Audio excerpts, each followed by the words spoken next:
A very good evening to all presented here. I, CA Sakshi Agarwal, the moderator for today's event, feel privileged to welcome you all to this VCM organized by Agra branch of CIRC of ICAI. Today, we have with us very esteemed faculties of India, CA Chandni Gupta ma'am and CA Alok Kumar Garg sir, to enlighten us on the topic India's overview and changes in accounting and reporting in India. We welcome you both for joining us today. We are also pleased to welcome CA Gaurav Bansal sir, Vice Chairman Agra Branch, CA Sarat Paliwal sir, Past Chairman Agra Branch, CA Rakesh Agarwal sir, Sikasa Chairman Agra Branch, CA Saurabh Saxena sir, Treasurer Agra Branch, CA Deepika Mittal ma'am, Secretary Agra Branch. Moving ahead, I would like to request our Vice Chairman, Sri Gaurav Bansal sir, to deliver welcome address. Thank you, Sakshi ji.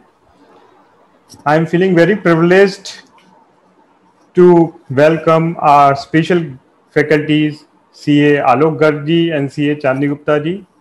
और ये हमारा सौभाग्य है कि एक बार ही phone करने में आलोक जी ने हमें तुरंत ही टाइम दे दिया और आप 2017 में हम मिले थे जब स्टूडेंट नेशनल कॉन्फ्रेंस हुई थी, जब दीपिका जी ही सिकासा चेयरमैन थी. आज मोर देन 4.5 years हो गए और 4 साल बाद मुलाकात हुई है. This is only possible because of this virtual and webinars. I like to welcome all the members and participants. और आज का टॉपिक ओवरव्यू ऑन इंडेस है और इंडेस हमारे जो अकाउंटिंग स्टैंडर्ड्स हैं वो इंडेस और अकाउंटिंग स्टैंडर्ड्स में भी हम कंपैरिजन करेंगे आज, और ये भी जानने की कोशिश करेंगे कि किस तरीके से हमारी प्रैक्टिकल एप्लीकेबिलिटी उन इंडेस की है. इसी के साथ धन्यवाद और मैं साक्षी जी को कहता हूँ आगे कंटिन्यू करें. Thank you so much, sir. Dear members, as we all know, that Indias are basically standards that has been harmonized with the IFRS to make reporting by Indian companies more globally accessible. Since Indian companies have a far wider global reach now as compared to earlier, the need to coverage reporting standards with international standards was felt, and this has led to introduction of India. The prime objective of these standards is to ensure uniformity in the reporting framework and to make the financial reporting more transparent, accessible, and convenient for the end user. Without taking any further time, let us move straight towards listening to our first keynote speaker for the day, say Alok Garg sir. Alok sir is a fellow member of Institute of Chartered Accountant of India. Along with this, he is a qualified company secretary, a diploma holder in IFRS from ACCA Institute. Sir has co-authored various books on IFRS published by Bloomsbury India. He has delivered more than 500 lectures, including overseas deliberations in Dubai and Nepal. He is visiting faculty of ICAI on India. Sir has also awarded as subject matter expert for IFRS sessions in HSBC and Bharti Group. He has working experience in the field of IFRS and Indies for 13 years. Presently, he is working with Bharti Infratel Limited as manager in finance. Thank you so much, sir. It is certainly an honor to have you here with us. Now, without further ado, over to you for your deliberation. Thank you, Sakshi ji, for the introduction, and thanks Agra branch and organizing committee, Deepika ji, Gaurav ji, for inviting me and giving me this opportunity to share my thoughts on Ind AS and accounting standards. So it is a matter of always pride and privilege for me to share my thoughts on accounting standard and Ind AS.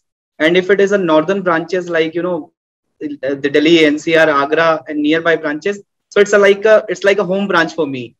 And although I got an opportunity to share my thoughts with you guys after 4.5 years, but again it's an opportunity for me, and it's a very pleasing moment for me. And welcome to all the participants. So today's topic is Ind AS overview and changes in accounting and reporting under Ind AS. So I was discussing this topic with Gaurav ji, and we have a thought that we should discuss about what is Ind AS. So what has been changed under Ind AS? Because in India we have a dual reporting system. As of now, accounting standard भी चल रहे हैं और Ind AS भी आ गए हैं. So Ind AS are not a new standard, rather Ind AS are 5 years old standard, which have been implemented in India from 2016-17 on a mandatory basis and 15-16 on a voluntary basis. So अगर आज की date में मैं Nifty 50 companies की बात करूं या BSE listed companies की बात करूं, तो इन सारी कंपनीज पे Ind AS अप्लाई हो चुका है. So most of the companies have applied Ind AS either from 16-17 or from 17-18 or 18-19. Okay, so apart from banking company and insurance company, because on these set of companies Ind AS has been deferred and postponed, but apart from these companies Ind AS has been made applicable and implemented by all these companies. So we need to understand कि अभी India का reporting regime क्या है. So as I told you that in India there are two set of standards, accounting standard and Ind AS. So we need to understand what is Ind AS and on which set of companies Ind AS is applicable. So generally a very good question needs to be asked from the participants or members of tier 2 or tier 3 cities कि sir अभी तो हमें accounting standard भी अच्छे से नहीं आते या अकाउंटिंग स्टैंडर्ड हमें याद नहीं है और आप बात कर रहे हो कि Ind AS हमें पढ़ना है या Ind AS सीखना है. So Ind AS पढ़ने का या सीखने का क्या फायदा होगा? Second, we don't have a big clients. We don't have clients like, you know, on which we don't have listed companies. We don't have a big companies whose net worth is more than 250 crores. तो हम Ind AS को apply कैसे करेंगे? I can give you one instance. You remember 30th March 2016? So there was a notification dated 30th March 2016 और उस दिन आपके 7 accounting standard revise हुए थे. Can anyone tell me on the chat box how many accounting standards are there? How many AS are there which have been notified and applicable as of now? So let's make this session interactive. ये अगले 2 घंटे में मैं accounting standard की भी बात करूंगा और Ind AS की भी बात करूंगा और मैं बताऊंगा कि AS में क्या है और Ind AS में क्या है. So it's not like I need to only speak on Ind AS. So I have to speak on accounting standard as well as Ind AS. Okay. So I'll relate both this stuff. I relate this accounting standard with Ind AS. So कितने accounting standard आज की date में जो issue भी हुए हैं और notified and applicable हैं? So Gaurav ji is saying 29. So what about others? I think everyone has a right to share his or her thoughts on a chat box. सबके पास चैट बॉक्स का access है ना? Okay, free access है ना गौरव जी? कुछ charge तो नहीं कर रहे? यस सर, फ्री है. अच्छा, फ्री है. Yes. So I need response from the participants. How many accounting standards are notified and effective as on date? 29 standards are notified, but 27 accounting standards are effective as on date. AS6 was deleted on 30th March 2016, and AS8 was deleted long back somewhere in near 2008. Okay, so AS6 और AS8 नहीं है. इन दोनों standards के अलावा बाकी AS1 to AS29 सारे के सारे स्टैंडर्ड इफेक्टिव हैं. Now coming to accounting standard, if you remember on 30th March 2016 this AS10 got revised, और जो AS10 रिवाइज हुआ था earlier it was accounting for fixed assets, now it is property plant and equipment. और ये AS10 revise नहीं हुआ था, ये AS10 पूरा चेंज ही हो गया. If you compare this AS10 revise AS10 which is property plant and equipment with accounting standard 10 पुराने वाला accounting for fixed assets along with AS6 depreciation accounting, you will not find any similarity. You will not find. So the standard has completely changed. अब हुआ क्या उसमें? और मुझे आज भी याद है जब 2016-17 में मैं मुजफ्फरनगर में एक सेमिनार ले रहा था, तो उस टाइम पे लोगों ने बोला कि सर AS10 अब ये बदल गया है, तो इसमें क्या चेंजेस आए हैं, हम इसको कैसे इंप्लीमेंट करें. और इंस्टीट्यूट ने मुझे भेजा था certificate course on Ind AS पे मुजफ्फरनगर में, और मेरा टॉपिक था Ind AS 16 property plant and equipment. तो मैंने उनको ये बोला कि आपने कल Ind AS 16 पढ़ा है प्रॉपर्टी प्लांट एंड इक्विपमेंट, तो आपने AS10 भी पढ़ लिया. And I was correct. Ind AS 16 जो Ind AS 16 है, जो IFRS में IAS 16 है, और जो AS10 चेंज हुआ था, सो AS10 is a cut copy paste, AS10 is a replica of Ind AS 16. सो आज की डेट में स्टैंडर्ड्स में जितने भी चेंजेस आ रहे हैं, अगर आपने देखा हुआ एक AS 109 आ रहा है जिसका एक्सपोजर ड्राफ्ट कंप्लीट हो चुका है, इंस्टीट्यूट की तरफ से सारे कमेंट्स कंप्लीट हो चुके हैं, सिर्फ मिनिस्ट्री ऑफ कॉर्पोरेट अफेयर्स को नोटिफाई करना है वो. ये AS 109 क्या है? हमारी इंडिया में फाइनेंशियल इंस्ट्रूमेंट पे कोई अकाउंटिंग स्टैंडर्ड नहीं है। है क्या कोई अकाउंटिंग स्टैंडर्ड फाइनेंशियल इंस्ट्रूमेंट पे? 30, 31, 32 ये 3 स्टैंडर्ड्स ये इशू हुए थे, but it was never made mandatory, लेकिन कभी ये मैंडेटरी नहीं हुए। और मई 2015 में इंस्टीट्यूट का एक गाइडेंस नोट आया था, guidance note on derivative contracts. उसके बाद से तो ये मैंडेटरी भी नहीं रह गए। After that, even though these standards are not recommendatory in nature, ये रिकमेंडेटरी भी नहीं है। नाउ द थिंग इज, अब ये जो अकाउंटिंग स्टैंडर्ड 109 आ रहा है फाइनेंशियल इंस्ट्रूमेंट पे, व्हाट इज द स्टैंडर्ड? अगर आप में से किसी को इंड AS की नॉलेज है तो उसको इस नए अकाउंटिंग स्टैंडर्ड को पढ़ने की जरूरत नहीं है। सर AS 4 में भी एक चेंज आया था, if you remember, propose dividend वाला। तो AS 4 में क्या चेंज आया था? AS 4 में चेंज, अगर आपको इंड AS 10 की नॉलेज है तो AS 4 के चेंज को पढ़ने की जरूरत नहीं है। जो AS 4 में चेंज आया था वो इंड AS 10 के साथ अलाइन करने के लिए आया। 30 मार्च 2016 में एक अकाउंटिंग स्टैंडर्ड 29 में भी चेंज आया था, और बहुत बड़ा चेंज था। किसके लिए? जितनी भी आपकी कंपनीज है जहां पर लीज होल्ड प्रीमाइसेस हैं और जिन्होंने लीज होल्ड इंप्रूवमेंट्स कर रखे हैं, या फिर जिन कंपनीज के एसेट रिटायरमेंट ऑब्लिगेशंस होते हैं, डिसमेंटलिंग ऑब्लिगेशंस होते हैं, उसमें ये बोला कि अगर time value of money is material, अगर 1 साल के बाद आपकी कुछ रिटायरमेंट होनी है, डिसमेंटलिंग ऑब्लिगेशन इनकर होनी है, तो आपको उस प्रोविजन को डिस्काउंट करना पड़ेगा प्रेजेंट वैल्यू। सर ये क्या चेंज था? सो ये वाला चेंज था जो आपको इंड AS 37 के साथ अलाइन किया गया। इंड AS 37 एक स्टैंडर्ड है जो बात करता है प्रोविजंस की, contingent liability and contingent assets की।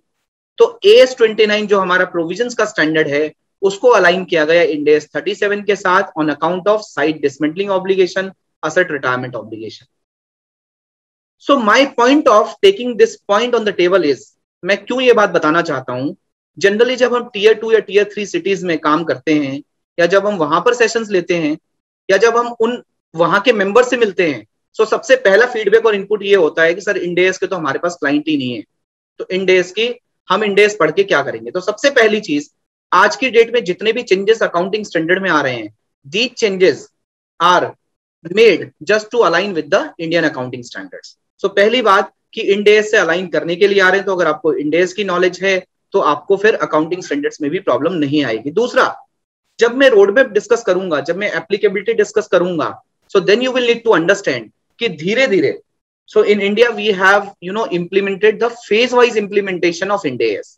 हमने फेज वाइज इम्प्लीमेंटेशन किया है, और जब हमने फेज वाइज इम्प्लीमेंटेशन किया तो gradually, slowly and gradually, so we have expanded the horizon of applicability of Ind AS on Indian companies. Okay, तो धीरे धीरे आपको ये पता लगेगा कि इंड AS भी, आपका जो इंड AS का होराइजन है वो भी बढ़ता जा रहा है। ठीक है, so I will discuss that part.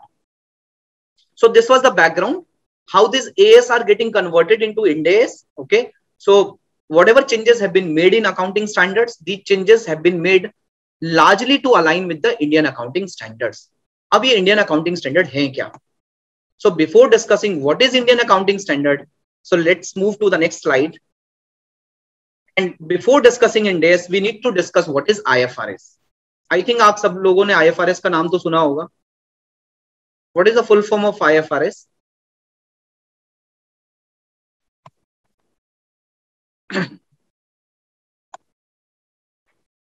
There are 38 participants, but I'm unable to get the response or input from any of them except Gaurav Bansal ji.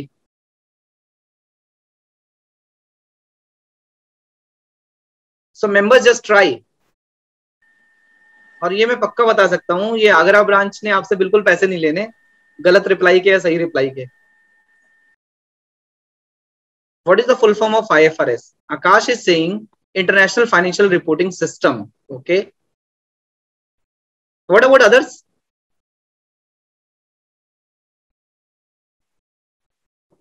Swapnil is saying International Financial Reporting Standards. Okay.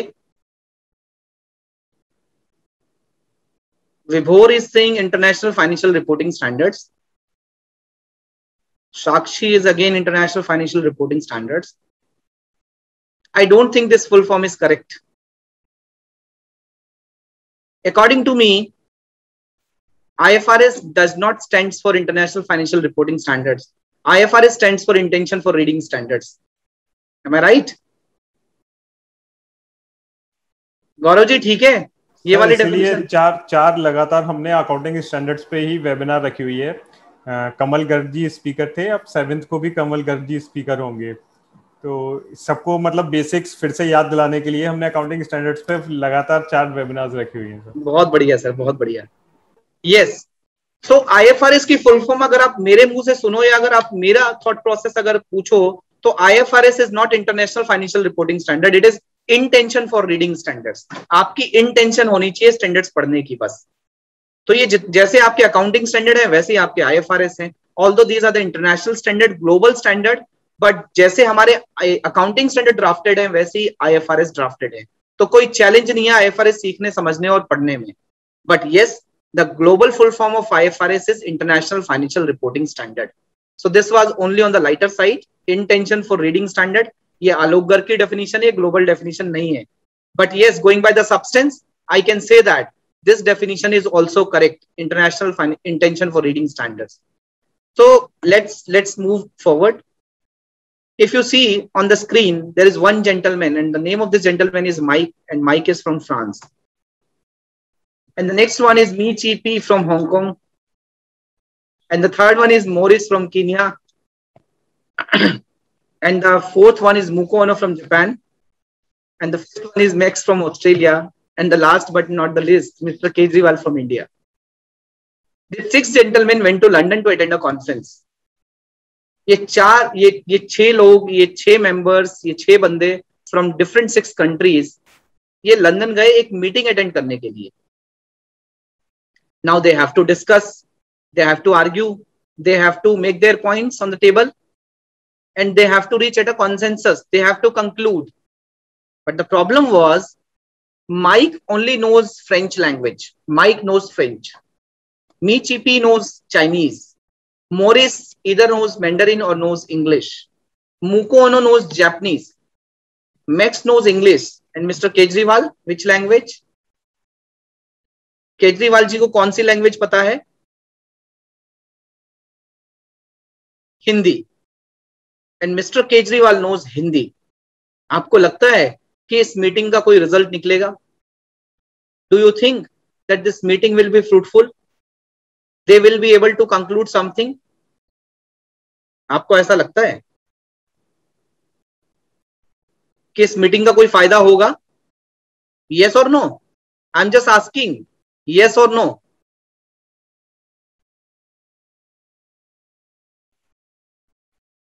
Akash is saying no. Okay, what about others? Okay, so everyone is saying no. Okay, why?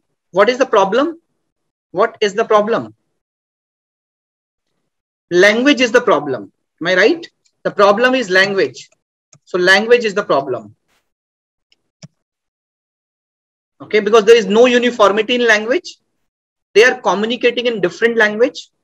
So one will not be able to understand the language of others. Like Kejriwal would not be able to understand French, Japanese, Chinese, English or Mandarin. He will not be able to understand. Likewise, the others will not be able to understand Hindi. Then what is the solution?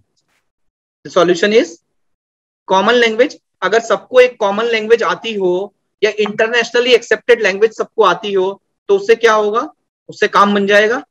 अगर वो सारे एक ही language में बात करें, for example if everyone is speak in English, then the life will become easy. Like if north Indian visit south India, तो क्या आप करते हो? आप कन्नड़ सीखते हो जाके वहां पे, तमिल सीखते हो, क्या करते हो? इंग्लिश में कम्युनिकेट करते हो। So English is the internationally accepted language. When you visit in the foreign countries, again you are speaking in English, you are speaking in English. So English is the internationally accepted language और सबको अगर English आती हो तो बात बन सकती है। It means there should be a uniform language. Let's move forward my script. And Mike wants to invest in a Australian company led by Mr. Max. And Mi Chi Pi wants to invest in an Indian company led by Mr. Kejriwal. क्या problem है? अब problem समझने से पहले फिर मैं आपसे एक सवाल करता हूं। Tell me how many countries are there in the world? I will raise so many questions today. And don't worry, I'll give you the answers. How many countries are there in the world? पूरे world में कितनी countries हैं? Number ही तो बताना है, chat box पे just number डालना है, कुछ भी नंबर डाल दो. We all are chartered accountants and we are smart in numbers. 100, 150, 200, 250, 300. Sakshi is saying 195, very close. Okay. What about others?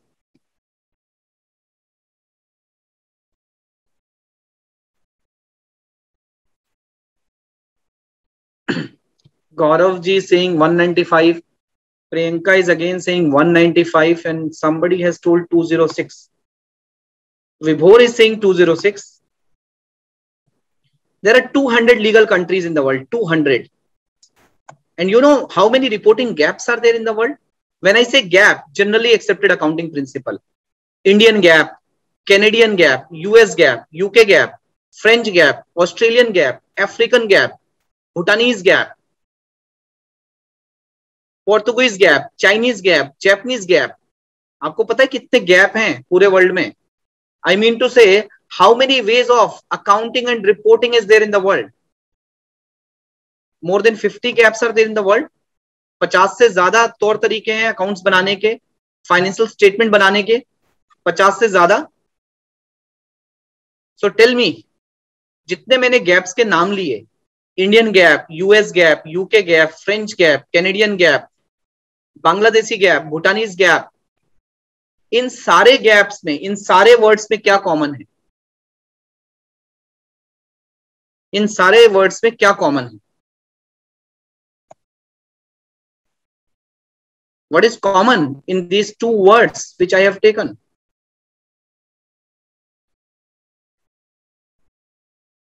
Accounting, Akash is saying gap is the common word. Okay. ये पिछले 5-6 साल से मैं यही answer मुझे मिल रहा है, gap is the common word. You know there is a concept of substance over form in accounting standards. आपको फॉर्म पे नहीं जाना, क्या दिखता है उस पे नहीं जाना, उसकी सब्सटेंस क्या है. So the common word is not gap. The common word is prefix. And what is the prefix? US gap, UK gap, French gap, Canadian gap, Indian gap. ये prefix क्या है? Name of the country, name of the jurisdiction, name of the territory. So इसका मतलब ये सारे के सारे gap country specific है, jurisdiction स्पेसिफिक है, territory स्पेसिफिक है. And what is the full form of IFRS? Not my full form. What is the global full form? International Financial Reporting Standards. तो इस वाले वर्ड में क्या आपको कहीं पे किसी कंट्री का नाम मिला? International. In IFRS, whether it starts with the name of the country, any country? Answer is no. It does not starts with the name of the country. Okay. These are the international standard. These are the international standards. Am I right? International standard है. So अगर Indian company को कहा जाए you have to implement Chinese gap, they will not be able to implement Chinese gap and they will not ready to implement Chinese gap because it is made for China. But ये जो international financial reporting standard है, out of 200 countries, more than 140 countries are using IFRS. 140 से ज्यादा country IFRS use कर रही हैं. आई am saying the word using. अगर मैं ग्लोबल इकोनॉमी की बात करूं, the size of the global economy is $90 trillion और 90 ट्रिलियन US डॉलर में से more than 45 trillion US dollar का जो हमारा इकोनॉमी का साइज है, more than 45 trillion US dollar is reporting into IFRS, using IFRS. So hence अगर इनको इन्वेस्ट करना है, अगर फ्रेंच को ऑस्ट्रेलियन कंपनी में इन्वेस्ट करना है और मी चीपी को इंडियन कंपनी में इन्वेस्ट करना है, और अगर सबके फाइनेंशियल स्टेटमेंट अगर IFRS को यूज करते हुए बनाए जाएं, तो in that case investing in a company of another country would be a easier task. So a person from one country would be able to understand the financial statement which is prepared for the another country. Largely it would be aligned. Largely it would be aligned. Okay, like Ind AS in India. What is Ind AS? So Ind AS are the Indianized version of IFRS applicable to India. Okay. So जो हमारे Ind AS है वो IFRS के साथ largely aligned है. अब हम Ind AS और IFRS की जब हम बात करेंगे तो हम समझेंगे कि IFRS को हम कैसे यूज कर सकते हैं. Is it by way of adoption or by way of convergence? Before going on that, let's discuss what is IFRS and how many IFRS standards are there. Globally, how many standards are there?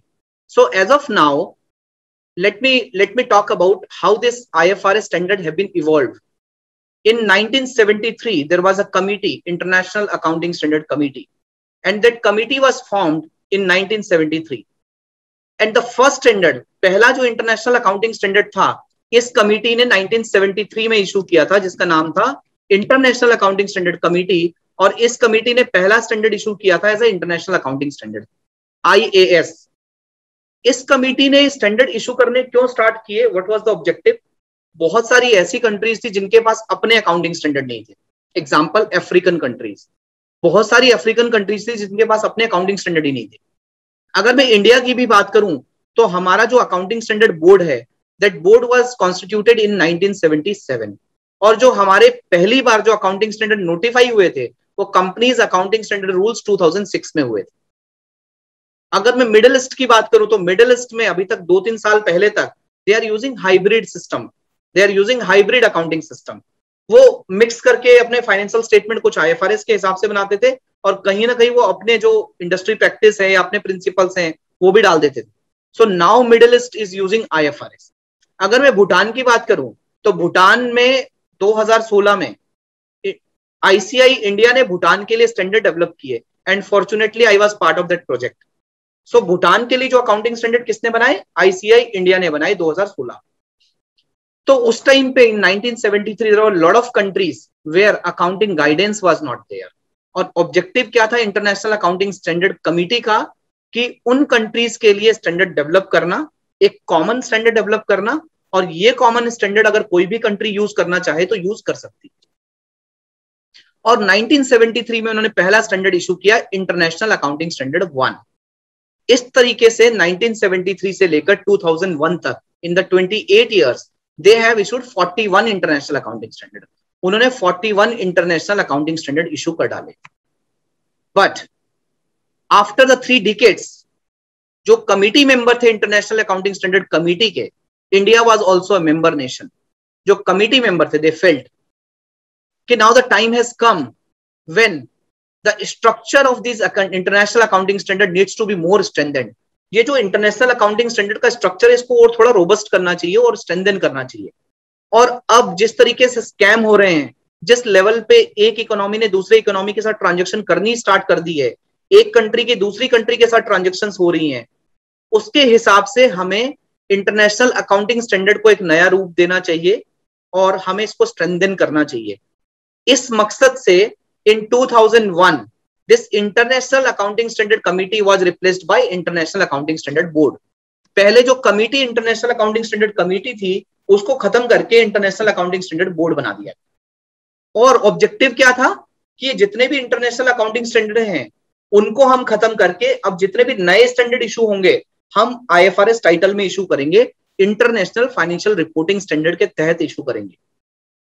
So the structure of international accounting standard have been shifted to international financial reporting standard, and reporting includes accounting. Accounting does not includes reporting, but reporting includes accounting. So the focus is more on the reporting.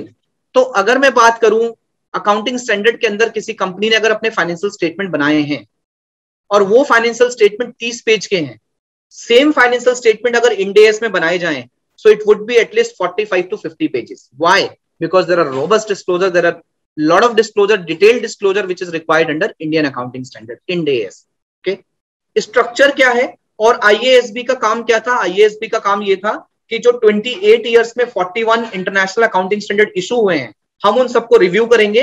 Review करने के बाद जहां पर भी हमें लगेगा lot of changes are required, हम उसको डिलीट कर देंगे और उसकी जगह पे नया IFRS स्टैंडर्ड इशू करेंगे. जहां पर हमें लगेगा कि ज्यादा चेंजेस की रिक्वायरमेंट नहीं है, वहां पर हम नया IFRS स्टैंडर्ड इशू नहीं करेंगे और वो पुराने IAS को कंटिन्यू करेंगे. So if somebody will ask you how many IFRS are there, so as of now 16 IFRS are there which is issued by International Accounting Standard Board after 2001. And out of 41, 24 international accounting standards are there which is effective as of now. जो बाकी 17 international accounting standard थे वो delete हो गए और उन 17 की जगह पे 16 IFRS आ गए। सर ये 17 की बजाय 16 क्यों आए? क्योंकि दो इंटरनेशनल अकाउंटिंग स्टैंडर्ड थे, IAS 11 और IAS 18 जो रेवेन्यू की बात करते थे। IAS 11 कंस्ट्रक्शन कॉन्ट्रैक्ट के रेवेन्यू की बात करता था और IAS 18 बाकी सारे रेवेन्यू की बात करता था। तो इन दो स्टैंडर्ड की जगह पर एक IFRS 15 इशू कर दिया गया। तो आज की डेट में टोटल कितने स्टैंडर्ड हैं? 24 इंटरनेशनल अकाउंटिंग स्टैंडर्ड हैं जो इशू किए थे इंटरनेशनल अकाउंटिंग स्टैंडर्ड कमिटी ने फ्रॉम 1973 टू 2001, जिसमें से 41 में से 24 बचे हैं और 16 IFRS हैं जो कि इंटरनेशनल अकाउंटिंग स्टैंडर्ड बोर्ड ने इशू किया है after 2001। Okay, so the total is 24 + 16 40।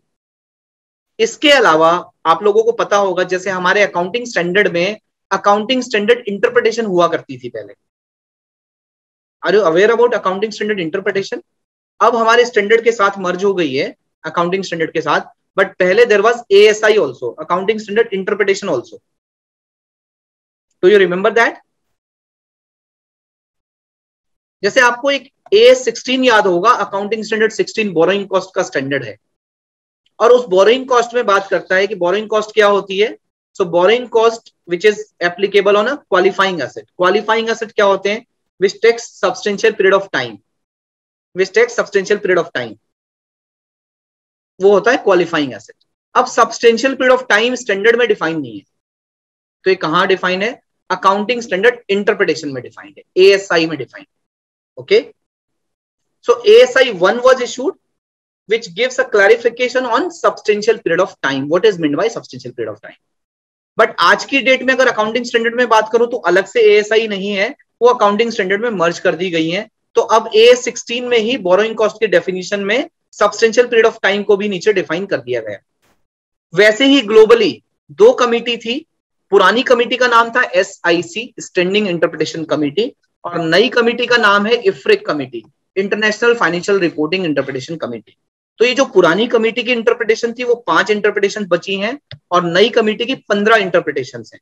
तो टोटल क्यूरिकुलम की बात करूं IFRS में तो 16 IFRS हैं, 24 IAS हैं, 15 नई इंटरप्रिटेशन है, 5 पुरानी interpretation. Okay, so total 40 standard है और 20 इंटरप्रिटेशन है। Understood? Is it clear as of now? यहां तक सबको क्लियर है? Any problem in understanding this IFRS? Okay. Now मैंने वर्ड यूज किया था कि ये जो 140 कंट्रीज हैं, these 140 countries are using IFRS. I have used the word using IFRS. So how a country is using IFRS? There are two mode of using IFRS. One is adoption and the second one is convergence. Okay. What is meant by adoption? Adoption means as simple as that, taking others' baby as your baby. Adoption means as it is, adopting as it is. Okay, like Europe has adopted IFRS. अगर मैं Europe की बात करूं तो Europe ने IFRS adopt किया है and Europe has adopted IFRS since 2005, since 1st January 2005. अगर आप कोई भी यूरोपियन बैलेंस शीट देखोगे, जैसे अगर आप HSBC की बैलेंस शीट देखोगे और publicly available है because HSBC is listed in the 5 overseas stock exchange, London stock exchange में भी लिस्टेड है। तो आप HSBC होल्डिंग PLC की जब बैलेंस शीट डाउनलोड करोगे, एनुअल रिपोर्ट डाउनलोड करोगे, तो उनके बेसिस ऑफ प्रिपरेशन पैरा को पढ़ोगे तो लिखा होता है the financial statement of HSBC holding PLC has been prepared as per IFRS which is issued by International Accounting Standard Board and as adopted by European Union and European Financial Reporting Advisory Group. Okay? मतलब वो बताते हैं कि भाई साहब हमने जो financial statement बनाया है वो IFRS के अकॉर्डिंग बनाया है। ये IFRS हमारे IFRS नहीं है, ये IASB ने बनाए हैं IFRS, हमने तो अडॉप्ट किया है। मतलब parent is IASB, we are the local guardian in Europe. Okay, second prominent route is convergence, like Middle East has adopted IFRS, okay, Pakistan has adopted IFRS, Europe has adopted IFRS, Singapore, Malaysia has converged IFRS, India has converged IFRS. Convergence का मतलब क्या होता है? Convergence का मतलब होता है कि हमने IFRS के जो स्टैंडर्ड्स हैं हमने एज इट इज मंगवाए और हमारी इंडियन इकोनॉमी के हिसाब से हमने उसमें कुछ कुछ चेंजेस करे। सो ये जो हमारे इंडिया स्टैंडर्ड हैं, these are 98.8% cut copy paste of IFRS। The difference is only 1.2%, hardly 1.2% difference is there. क्या ये 1.2% का डिफरेंस बहुत ज्यादा है?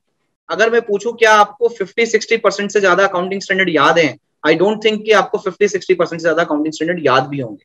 So this 1.2% difference is a very minimal difference, और हमने इन डिफरेंस को नाम दिया कार्व आउट का, कार्विन का और रिमूवल ऑफ ऑप्शन का। हमने 3 तरीके से चेंजेस करे, 3 तरह के हमने चेंजेस करे।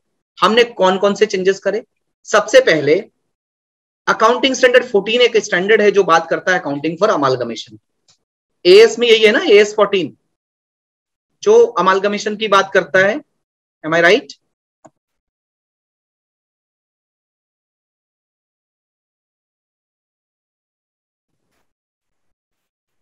एम आई राइट? AS 14 बात करता है ना अकाउंटिंग फॉर अमालगमेशन की। एंड ग्लोबली एक स्टैंडर्ड है IFRS 3 जो अकाउंटिंग फॉर अमालगमेशन की बात करता है। उस स्टैंडर्ड का टाइटल है बिजनेस कॉम्बिनेशन। अब मैं एक एग्जांपल लेता हूं आपके साथ। मैंने अकाउंटिंग स्टैंडर्ड 14 की बात करी और IFRS 3 की बात करी, इंड AS की अभी बात मैंने नहीं करी। सो जो AS 14 है, लेट्स से एक कंपनी है A लिमिटेड। A लिमिटेड ने B लिमिटेड को अक्वायर किया। B लिमिटेड के जो नेट एसेट्स हैं उनकी वैल्यू है 100 रुपए, और A लिमिटेड ने जो परचेस कंसिडरेशन पे किया वो पे किया 70 रुपीज का। सो 30 रुपीज का ट्रीटमेंट क्या होगा in the Indian scenario? As per AS 14 purchase consideration is 70, value of net assets acquired is 100. So what is the treatment of 30 rupees? क्या ट्रीटमेंट होगा इसका?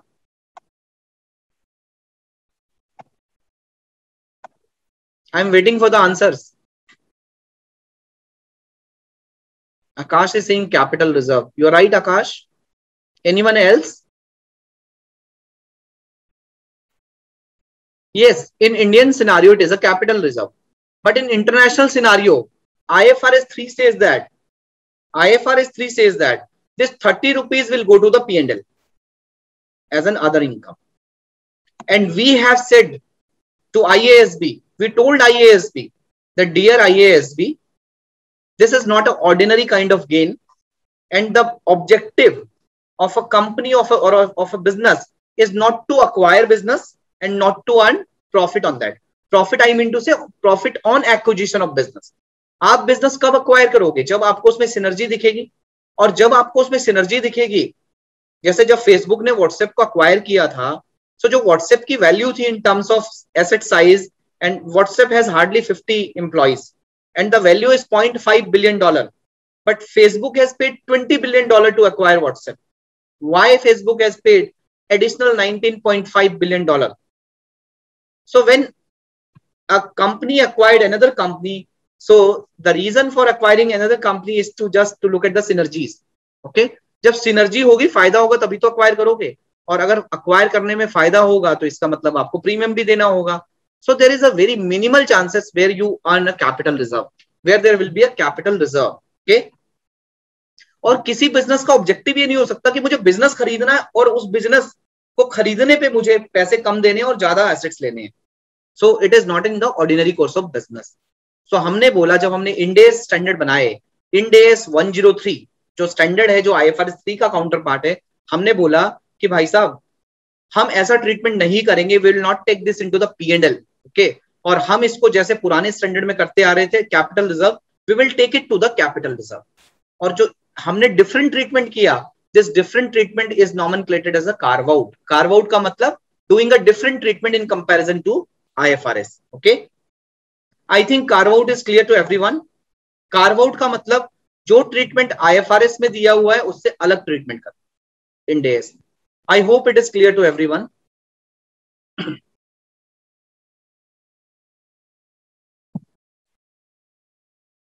What about others? Because apart from 1 or 2 participants, I'm not able to see the response of other participants. Okay, so 3-4 participants have responded. Now the second one is carve-in. Sir, how many carve-outs are there? Sir, 5-6 carve-outs. Okay, How many carvings are there? There is only one carving. What is meant by carving? Carving means putting additional guidance. So for example, if a guidance is not there in IFRS, but while incorporating or while drafting Ind AS, so we have inserted some guidance. So again, there is a standard Ind AS 103 which talks about business combination accounting. और उसमें बोला जो IFRS 3 है, IFRS 3 कहता है कि आप कोई भी एक्विजिशन करोगे उसको फेयर वैल्यू पे अकाउंट फॉर करोगे, और कॉमन कंट्रोल एक्विजिशन की कोई बात नहीं करी. What is meant by common control acquisition? Common control acquisition means where parent will change but ultimate parent will not change. For example, A Limited is there. There are two subsidiaries of A Limited, B and C. And B is having a subsidiary D and C is having a subsidiary E. Now B has acquired E. B has acquired E. Okay. So B has acquired E. Okay. So in this case, when B has acquired E, so earlier B was uncle, now B becomes parent. So uncle becomes a parent, but grandparent has not changed.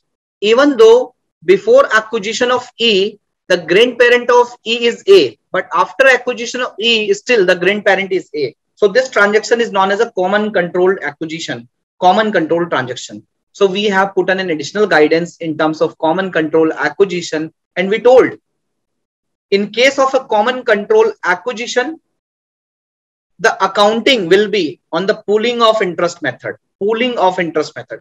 What is meant by pooling of interest method? Book value method, which is there in the accounting standard 14. So this was an additional guidance which we have brought in while implementing, while finalizing, while drafting Ind AS. The third level of change is removal of option. The third category of change is removal of option. What is meant by this? Removal of option means removing the option. For example, in IFRS, there are some choices available. Like if I talk about IAS 1, there is a standard International Accounting Standard 1 on presentation of financial statement. और वो standard क्या कहता है कि जब आप statement of profit and loss में expense की classification करोगे तो उसके दो method होते हैं, nature of expense method और function based expense method. Nature based expense method and function based expense method. Nature and function. Nature और function का मतलब क्या होता है? IFRS कहता है फॉर एग्जाम्पल आपकी ऑफिस की बिल्डिंग पे अगर कोई डेप्रिसिएशन है तो आप उसको कैसे दिखाओगे? Office overheads. अगर आपकी फैक्ट्री की बिल्डिंग पे कोई डेप्रिसिएशन है, you will show it as a factory overheads. Okay, it means depreciation is coming into two line item separately. On office building it is coming as a office overheads. In on factory building it is coming as a factory overheads. तो depreciation आपकी दो line items में. So this classification is known as a function based classification, MIS based classification. But हम किस तरीके की accounting करते हैं? हम जो statement of profit and loss में दिखाते हैं, चाहे वो डेप्रिसिएशन मेरे प्लांट का हो, चाहे फैक्ट्री का हो, चाहे मेरे ऑफिस बिल्डिंग का हो, चाहे मेरी पर्सनल कार का हो, I'll show this entire depreciation as a one line item, depreciation and amortization expenses. Am I right? Depreciation expenses. This kind of classification is known as a nature based classification. Okay.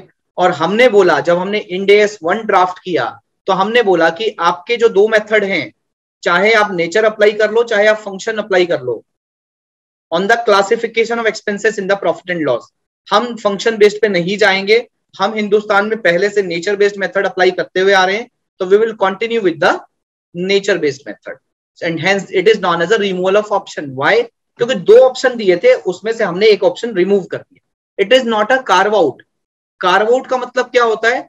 IFRS का treatment कुछ और था, हमने कुछ और treatment किया. Corvin का मतलब क्या होता है? हमने एडिशनल गाइडेंस उसमें इंसर्ट किया.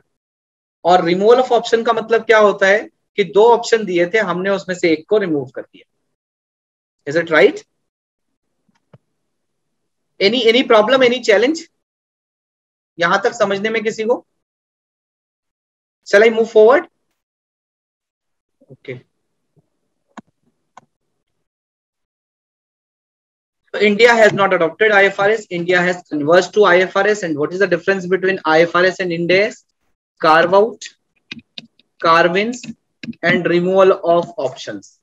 So these are the differences between Ind AS and IFRS. Carve out, carve ins, and the removal of options. Okay. Now, why we are moving towards IFRS?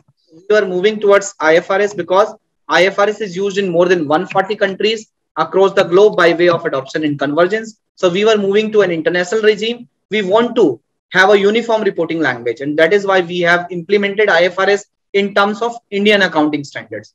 One language will of course enhance comparability, understanding, and one set of book. Easy access to global capital market, attract foreign investment, and low cost of capital. I can take an example on this. You all have heard about Infosys Limited. So Infosys is a company which is listed in Nasdaq. So Infosys is also listed in the Indian stock exchanges. BSE में भी listed है, NSE में भी listed है और US में भी listed है. So 2008 में Securities and Exchange Commission of USA ने बोला था कि जितनी भी नॉन यूएस कंपनीज हैं अगर यूएस में लिस्टेड हैं तो वो आईएफआरएस में अपने फाइनेंशियल स्टेटमेंट फाइल कर सकती हैं. यूएस गैप में फाइल करने की जरूरत नहीं है. उससे पहले इन्फोसिस यूएस गैप में फाइल करता था, बट उन्होंने बोला कि आप आईएफआरएस में भी फाइल कर सकते हो. अब जब इंड एस आ गए, इंड एस के आने से पहले इन्फोसिस ने पहली बार इंड एस इंप्लीमेंट किया था 2016-17 में. सो 16-17 से पहले Infosys was following Indian GAAP, पुराने accounting standard for Indian reporting, and IFRS reporting for NASDAQ for USA. अब आज की डेट में मैंने आपको बताया कि जो मेरे इंड एस है वो 99% सेम है आईएफआरएस के, सिर्फ 1% का डिफरेंस है. और 1% का डिफरेंस ये ट्रांजेक्शन पे है. प्रोबेबली उसमें से कुछ ट्रांजेक्शन हो भी सकती हैं जो कि इन्फोसिस की हो, कुछ ट्रांजेक्शन नहीं भी होंगी, एप्लीकेबल नहीं होंगी इन्फोसिस. तो पहले इन्फोसिस की एक टीम बनाती थी इंडियन गैप के अकाउंट्स, दूसरी टीम बनाती थी आईएफआरएस के अकाउंट्स. बट आज की डेट में same team is preparing the Ind AS accounts as well as IFRS accounts. They can prepare a reconciliation between Ind AS and IFRS, and they can easily prepare IFRS accounts. क्यों? क्योंकि जो Ind AS के accounts they are largely aligned with IFRS. Okay? क्योंकि अब 99% same है, सिर्फ change 1% का है.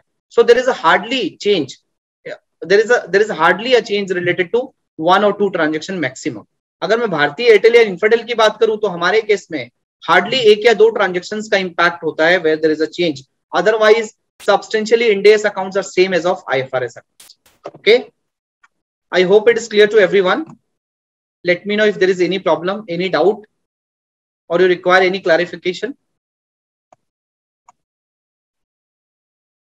We are moving towards accounting standard to Ind AS. Of course, these are the global standard, and we are moving towards global regime. We are moving towards fair value approach versus historical cost approach. More than 50% standard talks about fair value.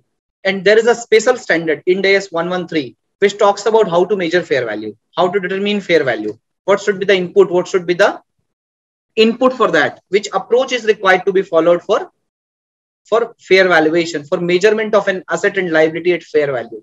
Okay. Reporting versus accounting. As I told you, these IFRS standards are largely aligned to reporting based standard. Reporting based means there are a lot of disclosures. So there are robust disclosure, detailed disclosure. There are a lot of disclosure which a company is required to make the financial statements user friendly. Okay. Substance over form. Although it is not a new concept, substance over form concept is there in accounting standard also. And in India, AS 19 was the first standard which has used the substance over form concept, sale and leaseback transaction. But if I talk about substance over form in Ind AS and IFRS, this substance over form is beautifully incorporated under these standards. Okay.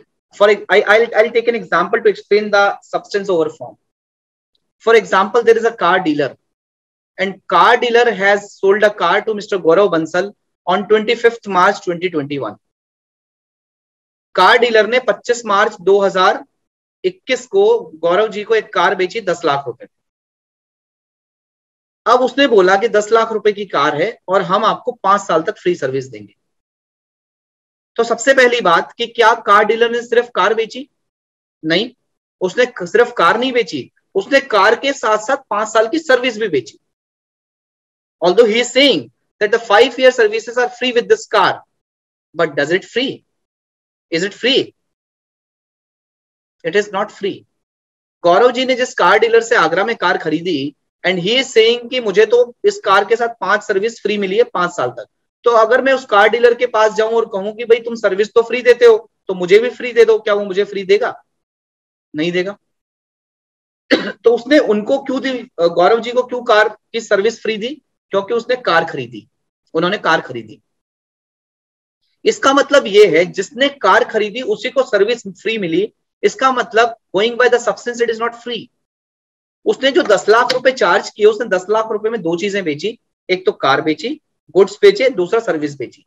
So this 10 lakh rupees the combined price of car plus 5 year services. Okay, so अगर मैं Indian accounting की बात करूं, accounting standard की बात करूं, तो accounting standard में अगर आपका क्लाइंट कार डीलर है तो आप क्या अकाउंटिंग एंट्री पास करोगे? आप इसका रेवेन्यू कितना रिकॉग्नाइज करोगे? 31 मार्च 2021 के फाइनेंशियल स्टेटमेंट में आप कितना रेवेन्यू रिकॉग्नाइज करोगे? 10 लाख रुपए या 10 लाख से कम? 10 लाख रुपए आ गए, कार दे दी, तो क्या करें? 10 लाख रुपए का रेवेन्यू रिकॉग्नाइज करें या ना करें?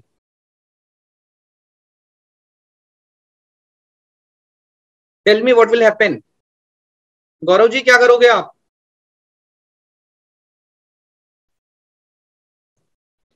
अकाउंटिंग स्टैंडर्ड्स में आप पूरे 10 लाख रुपए का रेवेन्यू रिकॉग्नाइज कर लोगे। आप एंट्री पास करोगे bank account debit to sales, simple. But in IFRS and Ind AS, going by the substance, you have not provided service as of now. The services will be provided after 1 year, 2 year, 3 year, 4 year and 5th year. So इसका मतलब ये है जो IFRS और Ind AS कहता है आपने 10 लाख रुपए पूरे पैकेज के चार्ज किए, तो आप इस 10 लाख रुपए को एलोकेट करोगे between the fair value of the car and fair value of the service. For example, अगर आप सिर्फ कार बेचते तो कितने की बेचते? फॉर एग्जाम्पल 9,75,000 की बेचते, आप 25,000 का डिस्काउंट दीजिए। अगर आप सिर्फ कोई बंदा आए और 5 साल की सर्विस मांगे आपसे, तो आप कितने में बेचोगे? फॉर एग्जाम्पल 1 लाख रुपए में बेचोगे। So this 10 lakh has to be allocated between the fair values of the stand alone car and services. तो आप इस 10 लाख रुपए को एलोकेट करोगे 9,75,000 is to 1 lakh, okay, is to 1 lakh में। So 975 is to 1 lakh. और आप एंट्री क्या पास करोगे? Bank account debit 10 lakh, to sales account it should be less than 10 lakh, to deferred revenue which is a liability, to deferred revenue the difference between 10 lakh and amount which is lower than 10 lakh. Okay, so going by the substance over form, you have recognized a sale and you have recognized a deferred revenue. So this IFRS and Ind AS is more of a substance based accounting. And when you see leases standard, when you see consolidation standard, when you see financial instrument standard, when you see revenue based standard, so this substance over form is beautifully incorporated in all these standards. Coming to the group versus standalone, of course, this standard focuses about group accounts. In IFRS, consolidated accounts are mandatory. अब Indian scenario में जब से companies act 2013 आया है, अब consolidation mandatory हो गया है। ये जितने भी स्टैंडर्ड हैं IFRS और Ind AS के, these are the principle based standard rather than the rule based standard. Okay, so these are the principle based standard. You have to go by the facts and circumstances. Coming to the literature, sir अभी literature हमने कैसे draft किया, हमारा literature क्या है Ind AS का? तो जहां पर भी हमारे पुराने इंटरनेशनल अकाउंटिंग स्टैंडर्ड हैं, जो इंटरनेशनल अकाउंटिंग स्टैंडर्ड कमिटी ने इशू किए थे from 1973 to 2001, okay, so IAS 1 से IAS 41 तक हमारे पास सिर्फ 24 इंटरनेशनल अकाउंटिंग स्टैंडर्ड हैं। उन 24 IAS की जगह हमने Ind AS 1 to Ind AS 41 में 23 international accounting, 23 Ind AS draft किए हैं, 23 Ind AS नोटिफाई किए हैं। जहां पर भी IFRS सीरीज ऑफ स्टैंडर्ड थे वहां पर हमने स्टार्ट किया Ind AS 100+1 से। For IFRS 1 we have started with Ind AS 100+1। क्यों? क्योंकि इंडिया में सिर्फ Ind AS की एक ही सीरीज है और globally there were 2 series, IFRS and IAS। Okay, तो वहां पर IAS 1 भी है और IFRS 1 भी है, लेकिन हमने जो IAS सीरीज ऑफ स्टैंडर्ड थे उनको Ind AS 1 के साथ स्टार्ट किया, 1, 2, 3, 4, 5, 6 एंड 41। और जो IFRS सीरीज के स्टैंडर्ड है उसको हमने 100+1 के साथ स्टार्ट किया। Ind AS 100+1, Ind AS 100+2, IFRS 3 Ind AS 100+3, IFRS 4 Ind AS 100+4, IFRS 16 Ind AS 100+16। Okay, और जितनी भी इंटरप्रिटेशंस थी, जितनी भी क्लैरिफिकेशंस थी, वो हमने लास्ट में अपेंडिक्स के फॉर्म में स्टैंडर्ड में ही डाल दी। बट सर आपने तो बोला था कि 41 में से 24 IAS इफेक्टिव हैं, तो बाकी सारे हमने 41 इंडेस क्यों नोटिफाई किए? So let me show you the structure and please confirm if this Excel file is visible to you.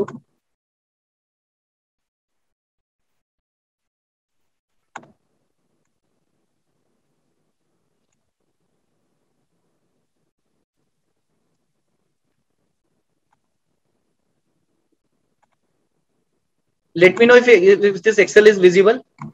Yes sir, visible.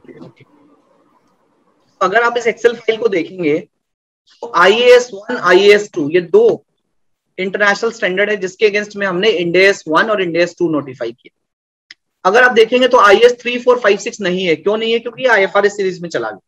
So because these standard have been deleted and move to IFRS series of standard. तो हमने भी India में इनको notify नहीं किया। तो India में आपको इंडेस 3, 4, 5, 6 नहीं मिलेगा क्योंकि हमने सेम नंबर मेंटेन किया है, सेम सीरीज मेंटेन करी है। IAS 7 और 8 है ग्लोबली, तो हमने भी इंडेस 7 और 8 नोटिफाई किया है। IAS 9 नहीं है। क्यों नहीं है? क्योंकि वो IFRS में चला गया, तो हमने भी इसको नोटिफाई नहीं किया। IAS 10 ग्लोबली है तो हमने इंडेस 10 नोटिफाई किया। 11 नहीं है तो हमने नोटिफाई नहीं किया। 12 हमने नोटिफाई किया। 13, 14, 15 हमने भी नोटिफाई नहीं किया, हमने उसको ब्लैंक छोड़ा हुआ है। Ind AS 13, 14, 15 is blank. Ind AS 17, 18 is not there. Index 22 is not there, 25 is not there, 26 is not there, 30, 31 is not there, 35 is not there, 39 is not there. तो ये जितने भी स्टैंडर्ड ग्लोबली नहीं है उनको हमने नोटिफाई नहीं किया, वो नंबर हमने ब्लैंक छोड़ दिया। और ये जितने IFRS स्टैंडर्ड्स हैं, IFRS 1 to IFRS 16 हमने भी इंडेस 101 to इंडेस 116 हमने भी नोटिफाई किए हैं। सो ये सारे के सारे IFRS स्टैंडर्ड इफेक्टिव हैं। So Ind AS 101 to Ind AS 116 is there. I hope it is clear to everyone. आपको समझ आ गया होगा स्ट्रक्चर क्या है IFRS सीरीज ऑफ स्टैंडर्ड्स का और इंडेस सीरीज ऑफ स्टैंडर्ड्स का। तो जहां पर भी IFRS में IAS सीरीज थी हमने 1 से स्टार्ट किया, जहां पर भी IFRS सीरीज थी हमने 101 से स्टार्ट किया। जो स्टैंडर्ड वहां डिलीट हो चुके थे हमने उसको ब्लैंक छोड़ दिया, हमने भी उसको नोटिफाई नहीं किया। ओके, ये लिस्ट ऑफ एप्लीकेबल स्टैंडर्ड्स हैं। IndAS 1 talks about presentation of financial statement. There is IAS 1 and there is a AS 1 in IGAP. In IndAS it is IndAS 2 on inventories, and we have IAS 2 globally and accounting standard 2 on inventories. IndAS 7 is statement of cash flows, and we have IAS 7 statement of cash flows, and the counterpart standard is AS 3. Okay, accounting policies, changes in accounting estimate and errors, IAS 8, AS 5. These are the 39 IndAS. Okay, and counterpart IGAP accounting standards are not available in some cases. Okay, why? Because these international accounting standards are 40 international accounting standards. Instead of 40 we have implemented, we have notified 39 IndAS. So हमारे पास 39 IndAS है और हमारे accounting standard कितने हैं? AS 27. And how many IndAS are there? IndAS 39. तो हमारे पास 12 ज्यादा standards हैं। सो 12 ज्यादा स्टैंडर्ड्स हैं, इसका क्या मतलब हुआ कि हमारे पास 12 गाइडेंस ज्यादा है। So in terms of standard we have more 12 guidance. Okay, so सबसे पहले मैं इस इंडेस 41 की बात करूंगा, एग्रीकल्चर 41। कैन यू इमेजिन, ये जो IFRS के स्टैंडर्ड है ये लंदन में बने हैं। So this IASB is headquartered in London. क्या लंदन की इकोनॉमी एग्रीकल्चर बेस्ड इकोनॉमी है? लेकिन इन्होंने एग्रीकल्चर पे भी स्टैंडर्ड डेवलप किया, एग्रीकल्चर पे भी गाइडेंस बनाया कि in case of agriculture what should be the accounting. African economies are agriculture based economy. Even India के लिए बोला जाता है India is a agriculturist economy, India is a agriculture based economy. Bharat एक कृषि प्रधान देश है, लेकिन हमारे पास एग्रीकल्चर पे कोई अकाउंटिंग गाइडेंस नहीं। We have a guidance in terms of income tax, but अगर if cow has given birth to a calf तो हमें नहीं पता काफ की अकाउंटिंग कैसे करनी है। लेकिन IFRS में IAS 41 है और हमने उसका काउंटर पार्ट IndAS 41 नोटिफाई किया, and there is no change in IAS 41 and IndAS 41। और हमने बताया कि if cow has given birth to a calf तो हमें काफ की अकाउंटिंग कैसे करनी है। हमें काफ को फेयर वैल्यू पे रिकॉग्नाइज करना है। अगर इस काफ को हम मार्केट से खरीद के लाते तो कितने का लाते? अगर 1000 रुपए उसकी वैल्यू है तो हमें अकाउंटिंग करनी है biological asset account debit to other income. तो ये देख सकते हैं आप कि IFRS में एग्रीकल्चर पे भी लंदन में जो बैठी हुई कमिटी है उसने एग्रीकल्चर पे भी स्टैंडर्ड डेवलप किया, क्योंकि उनका ऑब्जेक्टिव क्या था? उनका ऑब्जेक्टिव था पूरे ग्लोब को टेक केयर करना, ओके, ताकि अफ्रीकन कंट्रीज अगर इस स्टैंडर्ड को इंप्लीमेंट करना चाहें तो इंप्लीमेंट कर सके। Understood? Yes, Ankit, I'll share this PPT with the Agra branch. I'll share this with Gaurav Bansal ji. You will get this PPT. Coming to the second standard, Ind AS 29. अगर आप standard को पढ़ें तो ये standard है financial reporting in hyper inflationary economies. इसका क्या मतलब होता है hyper inflationary economies? Whether Indian economy is a hyperinflationary economy, whether UK's economy, London economy is a hyperinflationary economy, India की इकोनॉमी इन्फ्लेशनरी है, लंदन की इकोनॉमी भी इन्फ्लेशनरी है क्या? London economy is not a inflationary economy. London में under inflation है, वहां 1-1.5% का इन्फ्लेशन होता है, वहां लोगों का जो इंक्रीमेंट होता है वो भी 1-1.5% होता है, ओके। सो हाइपर इन्फ्लेशनरी इकोनॉमीज क्या होती हैं? जैसे कुछ अफ्रीकन कंट्रीज की इकोनॉमी हाइपर इन्फ्लेशनरी इकोनॉमी है, जैसे वेनेजुएला, घाना, जिम्बाब्वे।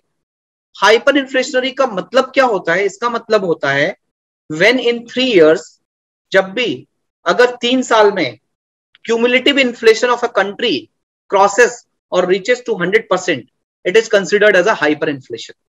अगर किसी कंट्री का inflation level, cumulative inflation level 3 साल में 100% या उससे ज्यादा हो जाए तो इसको हम हाइपर इन्फ्लेशन कहते हैं। जैसे जिम्बाब्वे, वेनेजुएला, घाना, जहां पर मनी की वैल्यू डिवैल्यू हो जाए। तो ये स्टैंडर्ड, ऑल्दो जो कमिटी बैठ के स्टैंडर्ड बना रही है वो लंदन में बैठी है, उसकी खुद की इकोनॉमी इन्फ्लेशनरी भी नहीं है, लेकिन वो स्टैंडर्ड किस पे बना रही है? हाइपर इन्फ्लेशन, ताकि पूरे वर्ल्ड को अगर जरूरत है इस स्टैंडर्ड की तो वो इसको इंप्लीमेंट कर पाए। इंडिया में भी हमने इंप्लीमेंट किया। अगर इंडिया में एक ग्रुप का मैं नाम लू, SR group, ESSAR, you must have heard about SR Shipping and Engineering, SR Oil. So they have a lot of subsidiaries in Venezuela, Zimbabwe, Ghana. So on those subsidiaries, Ind AS 29 will be applicable because these are the hyperinflationary economies subsidiary. Okay. अगर मैं financial instrument की बात करूं तो हमारे पास हिंदुस्तान में एक भी स्टैंडर्ड नहीं है। 30, 31, 32 था, लेकिन वो कभी मैंडेटरी हुआ ही नहीं। AS 109 अभी हमने अकाउंटिंग स्टैंडर्ड में हमने तैयार कर लिया है, बट वो नोटिफाई नहीं हुआ। लेकिन इंड AS और IFRS में there are 3 standard which is on financial instrument, 32, 107 and 109। ये 3 स्टैंडर्ड हैं जो मेरे IFRS बेस्ड स्टैंडर्ड हैं, जो IFRS में फाइनेंशियल इंस्ट्रूमेंट्स पे स्टैंडर्ड है, इंड AS में फाइनेंशियल इंस्ट्रूमेंट्स पे स्टैंडर्ड। Okay, clear? अगर मैं शेयर बेस्ड पेमेंट की बात करूं, employee stock option plan, so employee stock option plan पे हमारे पास कोई स्टैंडर्ड नहीं था। हमारे पास guidance note on employee share based payments था, and this guidance note was revised in सितंबर 2020, employee share based payments. Okay, but Ind AS में एक स्पेसिफिक स्टैंडर्ड है जो इंड AS 102 बात करता है शेयर बेस्ड पेमेंट की। इंश्योरेंस कॉन्ट्रैक्ट पे हमारे पास अकाउंटिंग स्टैंडर्ड में कोई स्टैंडर्ड नहीं है, सिर्फ एक गाइडेंस नोट है, बट यहां पर पूरा एक स्टैंडर्ड 104 है जो बात करता है इंश्योरेंस कॉन्ट्रैक्ट की। अगर मैं बात करूं इवैल्यूएशन ऑफ मिनरल रिसोर्सेज की, तो हमारे पास एक गाइडेंस नोट आया था रिलायंस इंडस्ट्रीज के लिए और ONGC के लिए somewhere in 2006, and that guidance note was talking about guidance note on oil and gas producing activities. लेकिन यहां पर पूरा एक स्टैंडर्ड है Ind AS 106 which talks about exploration for and evaluation of mineral resources। हमारे पास fair value measurement पे कोई पुराना स्टैंडर्ड नहीं है, लेकिन इंड AS और IFRS में there is a specific standard which talks about fair value measurement। okay, Ind AS 114 regulatory deferral accounts, levies की बात करता है। सो इन केसेस में जैसे कोल इंडिया लिमिटेड, अगर आप कोल इंडिया लिमिटेड की बैलेंस शीट देखोगे, you will find a regulatory deferral assets and regulatory deferral liability। तो ये कोल इंडिया में ये स्टैंडर्ड अप्लाई होता है इंड AS 114। हमारे पास इससे पहले सिर्फ और सिर्फ एक गाइडेंस हो। Okay, so you can see with the help of this particular slide, you can see, you can understand that there are a lot of additional guidance which is there in terms of standard under ind AS and IFRS। हमारे पुराने accounting standard में इन पे कोई guidance ही नहीं है, और अगर guidance है भी तो गाइडेंस नोट की फॉर्म में है, अकाउंटिंग स्टैंडर्ड की फॉर्म में नहीं है। Any challenge so far?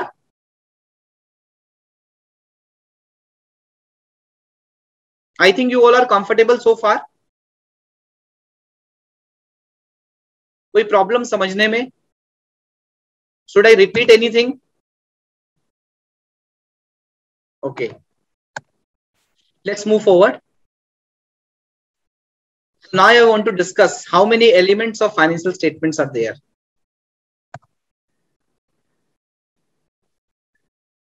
How many elements of financial statements are there?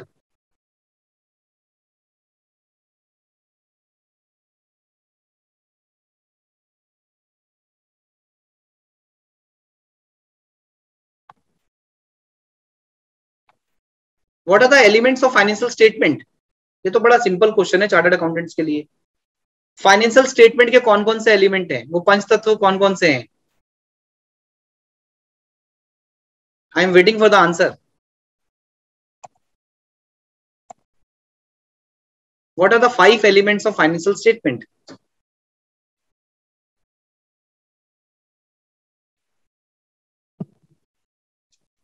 Asset, liability, equity, income and expenditure, income and expense. And what are the component of the financial statement? Only Ankit Agarwal has replied.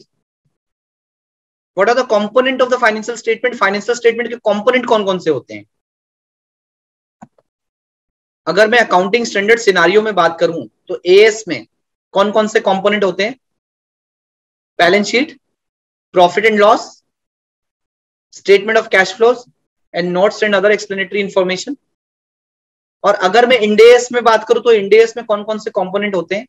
एक additional component होता है balance sheet, statement of profit and loss, statement of changes in equity, statement of cash flows and notes to accounts and other explanatory information.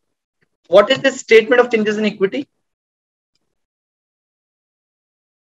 This statement of changes in equity is nothing. It's a share capital. It's a equity share capital and reserve reconciliation. ये statement of changes in equity में हम क्या करते हैं? Equity share capital reserve का reconciliation देते हैं.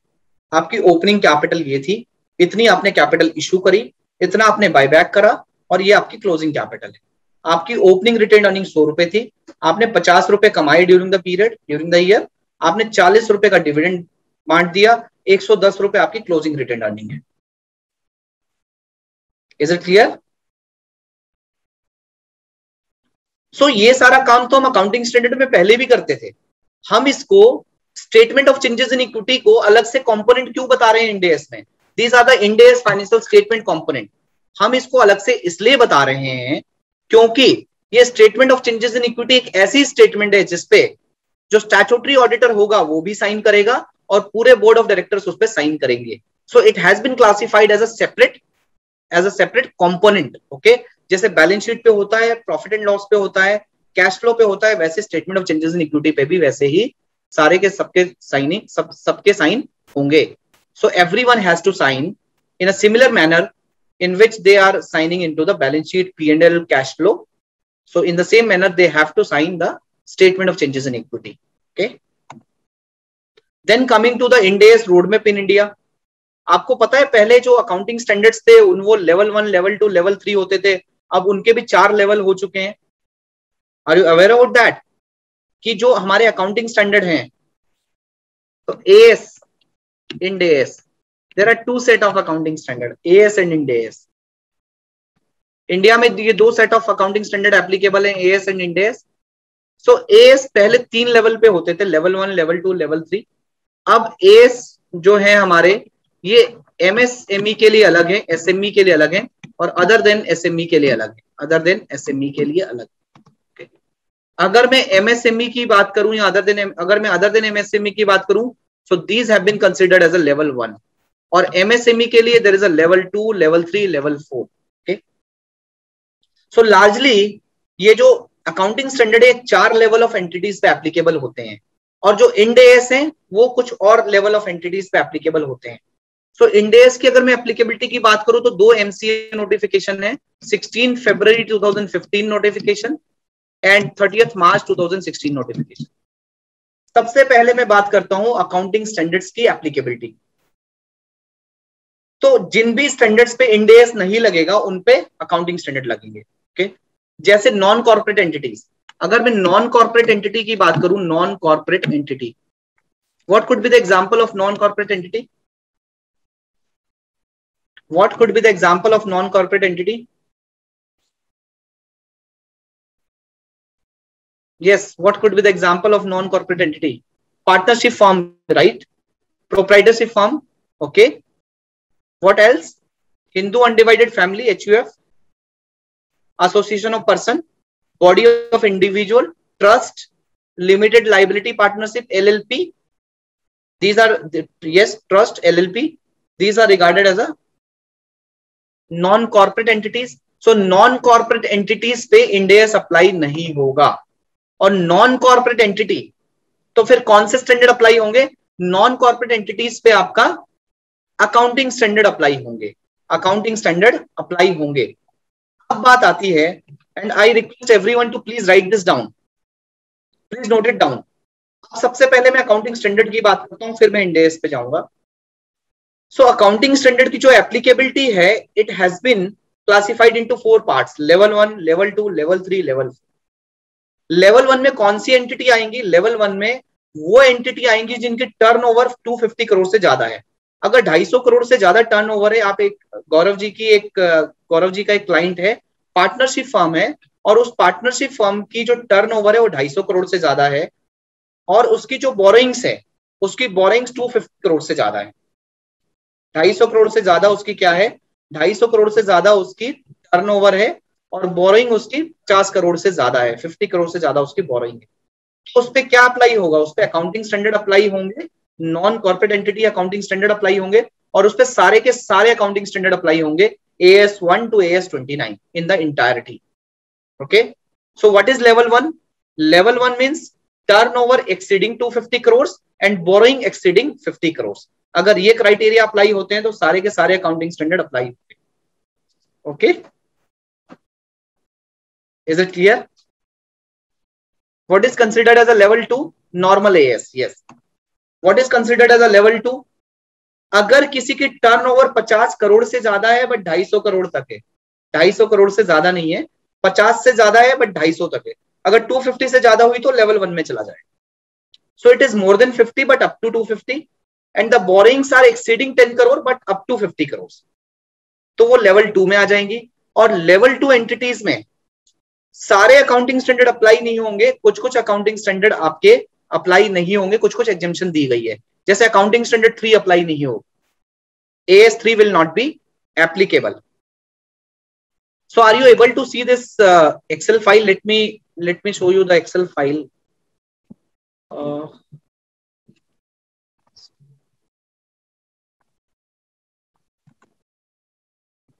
Please let me know if it is visible. Yes sir, visible. So I am talking about the accounting standard applicability. मैंने बात की लेवल 1 में टर्नओवर अगर 250 करोड़ से ज्यादा है और बोरोइंग 50 करोड़ से ज्यादा है तो इस पे सारे AS एप्लीकेबल होंगे. लेकिन अगर वो लेवल 2 एंटिटी है जिसकी टर्नओवर अप टू 250 करोड़ से और बोरोइंग अप 50 करोड़ से, तो उस पे कुछ कुछ स्टैंडर्ड अप्लाई नहीं होंगे. जैसे कौन कौन से स्टैंडर्ड अप्लाई नहीं होंगे उस पे? अगर मैं बात करूं तो उस पे अप्लाई नहीं होंगे, उस पे आपका AS3 अप्लाई नहीं होगा, उस पे AS15 अप्लाई होगा लेकिन कुछ एग्जेम्पशन दी गई हैं. देन उस पे AS19 पूरा अप्लाई नहीं होगा, कुछ एग्जेम्पशन दी गई हैं. AS21 उस पे अप्लाई नहीं होगा कंसोलिडेशन का स्टैंडर्ड, अर्निंग्स पर शेयर का स्टैंडर्ड भी अप्लाई नहीं होगा. AS23 जो उस पे एसोसिएट कंसोलिडेशन का स्टैंडर्ड है वो भी अप्लाई नहीं होगा. AS25 JV कंसोलिडेशन का स्टैंडर्ड भी अप्लाई नहीं होगा. So sorry, AS25 is on interim financial reporting, आपका इंटरिम फाइनेंशियल रिपोर्टिंग का स्टैंडर्ड भी अप्लाई नहीं होगा. एंड जेवी का स्टैंडर्ड भी अप्लाई नहीं होगा. और उस पे इंपेयरमेंट का स्टैंडर्ड में भी कुछ एग्जेम्पशन दी गई हैं, और प्रोविजंस वाले स्टैंडर्ड में भी कुछ एग्जेम्पशन दी गई हैं.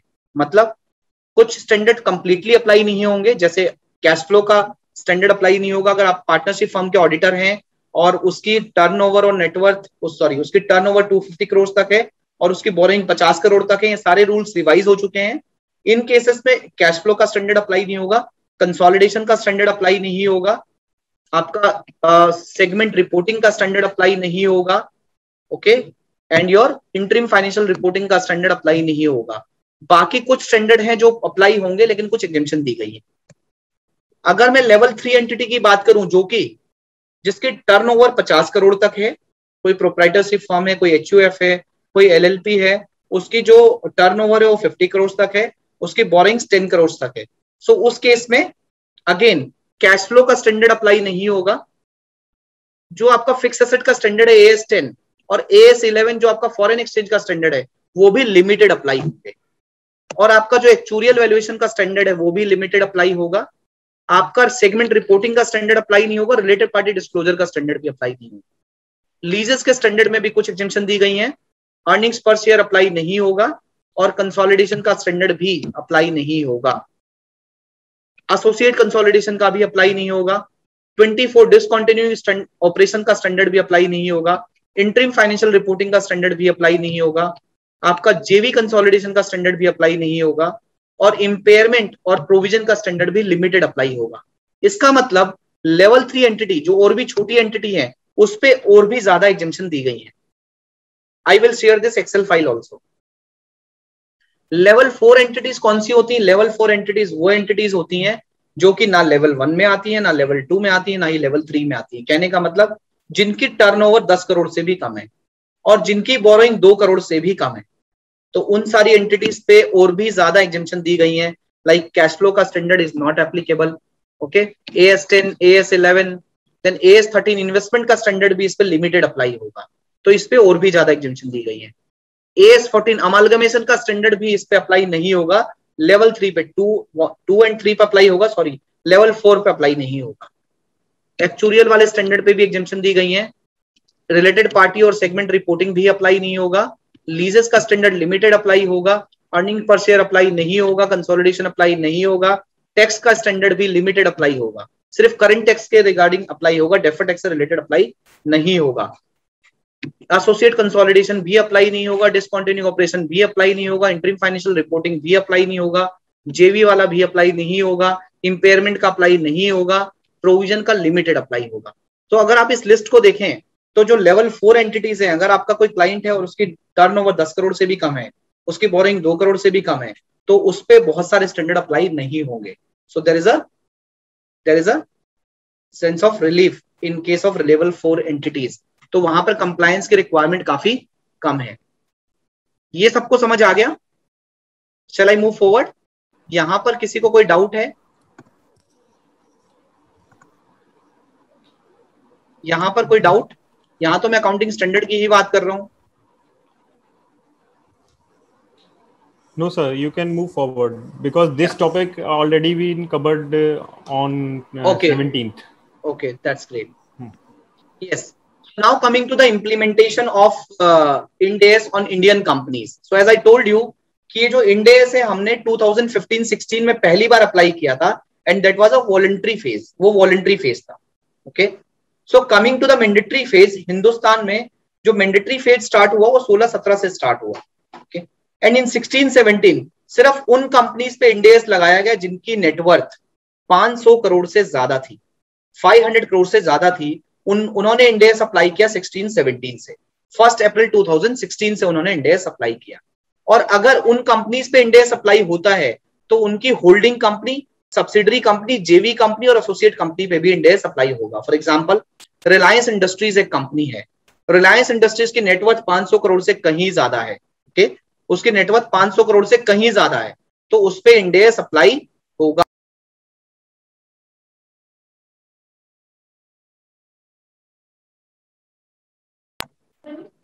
सो रिलायंस पे अगर Ind AS अप्लाई होता है तो रिलायंस की होल्डिंग कंपनी पे, सब्सिडरी कंपनी पे, जेवी कंपनी पे और एसोसिएट कंपनी पे भी Ind AS अप्लाई हुआ था। It was applicable from financial year 16-17। जब हम अगले साल में आए तो 17-18 में मैंने आपको बताया थोड़ा सा होराइजन और बढ़ा दिया गया। सो 17-18 में Ind AS सारी कंपनीज पे अप्लाई हो गया। From 17-18 Ind AS was made applicable to all listed companies. पहले सिर्फ 500 करोड़ से ज्यादा वाली कंपनीज पे एप्लीकेबल था, अब सारी लिस्टेड कंपनी दायरे में आ गई।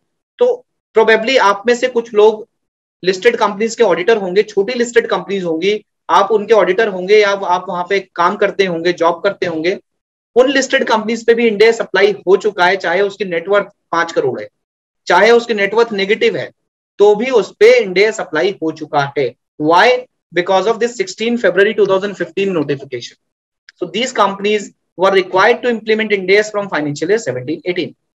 और सारी लिस्टेड तो कवर हो ही गई, अनलिस्टेड भी कवर हो गई। अनलिस्टेड जिसकी नेटवर्थ 250 करोड़ या उससे ज्यादा है, फॉर एग्जांपल अगर कोई प्राइवेट लिमिटेड कंपनी है और आप उसके ऑडिटर हैं और उसकी नेटवर्थ 250 करोड़ से ज्यादा है तो उस पर भी इंड एस अप्लाई होता है। अगर इंड एस इन कंपनीज पे अप्लाई होगा तो इनकी पेरेंट कंपनी, इनकी सब्सिडरी कंपनी, इनकी जेवी कंपनी और इनकी एसोसिएट कंपनी पे भी इंड एस अप्लाई होगा। उसके बाद एक और नोटिफिकेशन आया 30 मार्च 2016 को, और उस नोटिफिकेशन के तहत एनबीएफसी कंपनीज भी दायरे में आ गई। पहले एनबीएफसी कंपनीज पे इंड एस एप्लीकेबल नहीं था, तो जो थर्ड फेज आया वो थर्ड फेज था फाइनेंशियल ईयर 18-19 से। And in 18-19 I mean to say it was applicable from 1 April 2018। Okay, तो इसमें कौन सी कंपनीज पे इंड एस अप्लाई हो गया? एनबीएफसी कंपनीज पे। वो एनबीएफसी कंपनीज जिनकी नेटवर्थ 500 करोड़ से ज्यादा है, जैसे मुथूट फिनकॉर्प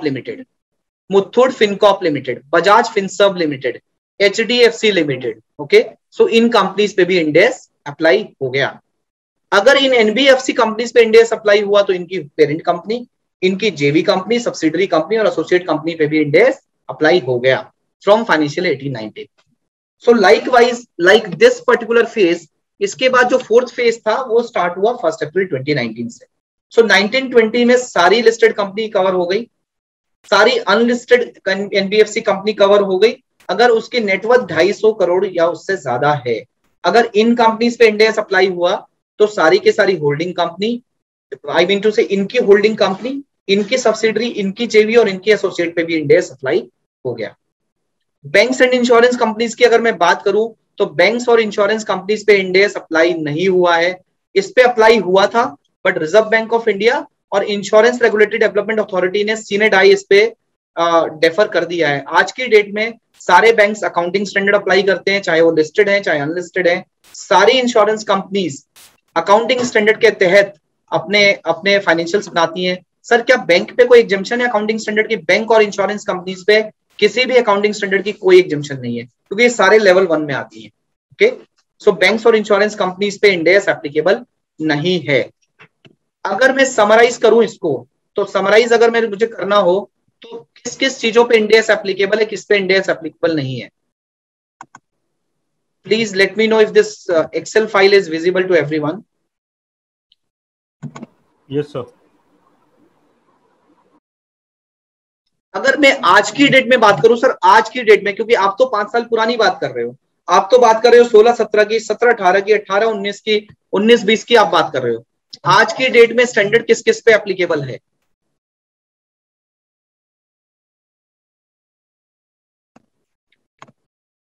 अगर मैं आज की डेट में बात करूं तो आज की डेट में इंड एस किस किस पे एप्लीकेबल है? आज की डेट में इंड एस सारी लिस्टेड कंपनीज पे एप्लीकेबल है, सारी। Okay, except SME listed companies. आपको पता है एसएमई लिस्टेड कंपनी क्या होती है?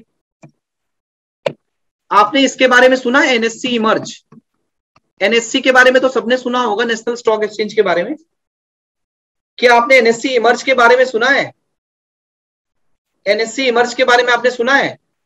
तो एनएससी इमर्ज क्या है? एसएमई प्लेटफॉर्म है, स्मॉल एंड मीडियम एंटरप्राइजेस का प्लेटफॉर्म है एनएससी इमर्ज। ओके, जहां पर अगर आपकी कोई स्मॉल एंड मीडियम एंटरप्राइजेस है, कोई छोटी कंपनी है और उसको लिस्टेड करना है तो वो आप एसएमई प्लेटफॉर्म पे लिस्ट कर सकते हैं। सो सारी लिस्टेड कंपनी पे इंड एस एप्लीकेबल है सिवाय SME listed company. SME listed company को एग्जेम्पशन दी गई है, लेकिन अगर ये वॉलंटरी चाहे तो कर सकते हैं। और अगर इन पे अप्लाई हो गया इंड एस तो इनकी होल्डिंग पे, सब्सिडरी पे, एसोसिएट और जेवी पे भी अप्लाई होगा। और आज की डेट में सारी अनलिस्टेड पे एप्लीकेबल है अगर उसकी नेटवर्थ 250 करोड़ या उससे ज्यादा है। और अगर उस कंपनी पे अप्लाई हो गया तो उसकी होल्डिंग पे, सब्सिडरी पे, एसोसिएट और जेवी पे भी अप्लाई हो जाए। सारी की सारी एनबीएफसी कंपनी पे इंड एस एप्लीकेबल है। मैंने इसको अलग क्यों लिखा? मैंने इसको इसलिए अलग लिखा क्योंकि इसका नोटिफिकेशन अलग डेट का है। सारी लिस्टेड एनबीएफसी पे इंड एस एप्लीकेबल। अगर लिस्टेड पे अप्लाई हो गया तो इसकी होल्डिंग पे, सब्सिडरी पे, एसोसिएट और जेवी पे भी अप्लाई होगा।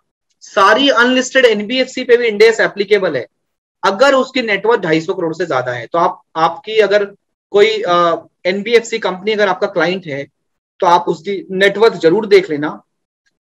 अगर वो अनलिस्टेड है और नेटवर्थ 250 करोड़ से ज्यादा हो गई है 31 मार्च 20 पे, तो Ind S was applicable from 2021। अगर 31 मार्च 21 पे नेटवर्थ बढ़ गई है 250 करोड़ से ज्यादा, तो Ind AS will be applicable from 21-22। Okay, so 21-22 से इंड एस उस पर लग जाएगा। सर नेटवर्थ का मतलब क्या होता है? नेटवर्थ का मतलब होता है as per section 2 sub section 57 of the companies act 2013। और सेक्शन 2 सब सेक्शन 57 कहता है कंपनीज एक्ट का नेटवर्थ का मतलब होता है share capital, paid up share capital plus security premium plus reserves created out of profit minus accumulated losses if any. Okay, अब sir किस किस पे एप्लीकेबल नहीं है end S? End AS applicable नहीं है किस पे? नॉन कॉर्पोरेट एंटिटीज पे इंड एस एप्लीकेबल नहीं है। उस पे क्या एप्लीकेबल होगा? एएस एप्लीकेबल होंगे। कौन से होंगे आपको देखना पड़ेगा, लेवल 1 है, 2 है, 3 है या 4 है। एसएमई लिस्टेड कंपनीज पे इंड एस एप्लीकेबल नहीं है, लेकिन अगर ये वॉलंटरी चाहे तो कर सकती है। सर अगर non corporate entity end S लगाना चाहे तो कर सकती है? आंसर इज नो, उनको अलाउड नहीं है। इंश्योरेंस एंड बैंकिंग कंपनीज पे इंड एस एप्लीकेबल नहीं है। सर अगर वो वॉलंटरी चाहे तो क्या इंड एस अप्लाई कर सकती है? नहीं कर सकती, वो वॉलंटरी भी नहीं कर सकती। तो अगर आप देखोगे तो एचडीएफसी लिमिटेड क्या है? HDFC limited it's NBFC. HDFC bank limited क्या है? HDFC bank limited is a banking company.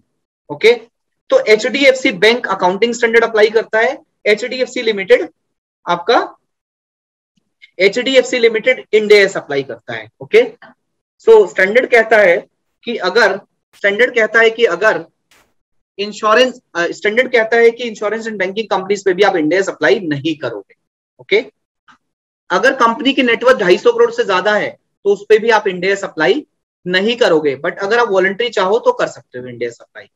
Overseas entity, मेरी एक एंटिटी है, मेरी एक सब्सिडरी है यूएसए में, मुझ पे इंड एस अप्लाई होता है। फॉर एग्जांपल रिलायंस की अगर आप देखोगे तो बहुत सारी सब्सिडरी है ओवरसीज सब्सिडरी, तो रिलायंस पे तो इंड एस अप्लाई होता है, रिलायंस अपने इंड एस पे अकाउंट्स बनाती है। तो क्या इन ओवरसीज सब्सिडरीज पे इंड एस अप्लाई होगा? आंसर इज नो, इन ओवरसीज सब्सिडरीज पे इंड एस अप्लाई नहीं होगा, इन ओवरसीज कंपनीज पे इंड एस अप्लाई नहीं होगा। ओके, ये जो ओवरसीज कंपनीज हैं, ये ओवरसीज सब्सिडरी अपने अकाउंट्स लोकल रेगुलेशन के हिसाब से बनाएंगी। अगर वो यूएस में है तो यूएस गैप के हिसाब से बनाएंगी, लेकिन क्योंकि ये सब्सिडरी हैं तो इनका कंसोलिडेशन तो इंडिया में होगा, रिलायंस के अंदर इनका कंसोलिडेशन होगा, तो कंसोलिडेशन पर्पज से इनको इंड एस के अकाउंट्स बनाने पड़ेंगे। क्योंकि इंड एस के अकाउंट्स, क्योंकि रिलायंस इंड एस पे अकाउंट्स बनाएगी तो स्टैंडअलोन और कंसोल अकाउंट्स अपने रिलायंस जो रिजल्ट पब्लिश करेगी, standalone financial statement and consolidated financial statement, it has to be as per Ind AS. और इंड एस के अंदर आप यूएस गैप या अकाउंटिंग स्टैंडर्ड के अकाउंट मर्ज नहीं कर सकते। अंडरस्टूड? एक और एग्जेम्पशन दी गई है, स्पेसिफिक एग्जेम्पशन। स्पेसिफिक एग्जेम्पशन ये दी गई, हमने बोला अगर किसी भी कंपनी पे इंड एस अप्लाई होता है तो उसके ग्रुप पे भी अप्लाई हो जाता है। ग्रुप का मतलब क्या है? ग्रुप का मतलब है होल्डिंग, सब्सिडरी, जेवी एंड एसोसिएट। तो एक एग्जेम्पशन दी गई कि अगर एक नॉर्मल कंपनी है, Reliance is a normal company, या Bharti Airtel is a normal company, it is a non NBFC company. क्या Bharti Airtel NBFC company? Answer is no, it is a non NBFC company. तो ये एग्जेम्पशन दी गई कि अगर एक नॉन एनबीएफसी कंपनी है और उसकी एक सब्सिडरी एनबीएफसी कंपनी, और वो जो सब्सिडरी है एनबीएफसी वो ना ही लिस्टेड है और ना ही उसकी नेटवर्थ 250 करोड़ से ज्यादा है, तो अगर मैं इंडिपेंडेंटली बात करूं उस एनबीएफसी की, क्या उस पर इंड एस लगेगा? वो ना ही लिस्टेड है, अगर लिस्टेड होती तो इंड एस लगता, और वो अनलिस्टेड है पर उसकी नेटवर्थ 250 करोड़ से कम है, तो क्या उस पर इंड एस लगेगा? What is your view? Independently बात कर रहा हूं, क्या उस एनबीएफसी पे ना तो वो लिस्टेड है और अनलिस्टेड है पर उसकी नेटवर्थ 250 करोड़ से कम है, क्या उस पर इंड एस अप्लाई होगा? उस पर इंड एस अप्लाई नहीं होगा। ओके, जो राइट अंकित, उस पर अप्लाई नहीं होगा। लेकिन वो रिलायंस या भारतीय एयरटेल की सब्सिडरी है, और ऊपर हमने नोटिफिकेशन में पढ़ा अगर एक एंटिटी पे इंड एस अप्लाई करता है तो उसकी सब्सिडरी, जॉइंट वेंचर और एसोसिएट पे भी इंड एस अप्लाई होता है। ओके, उस पे इंड एस अप्लाई होता है। अंडरस्टूड? उस पे इंड एस अप्लाई होता है। तो क्या इस केस में अप्लाई होगा?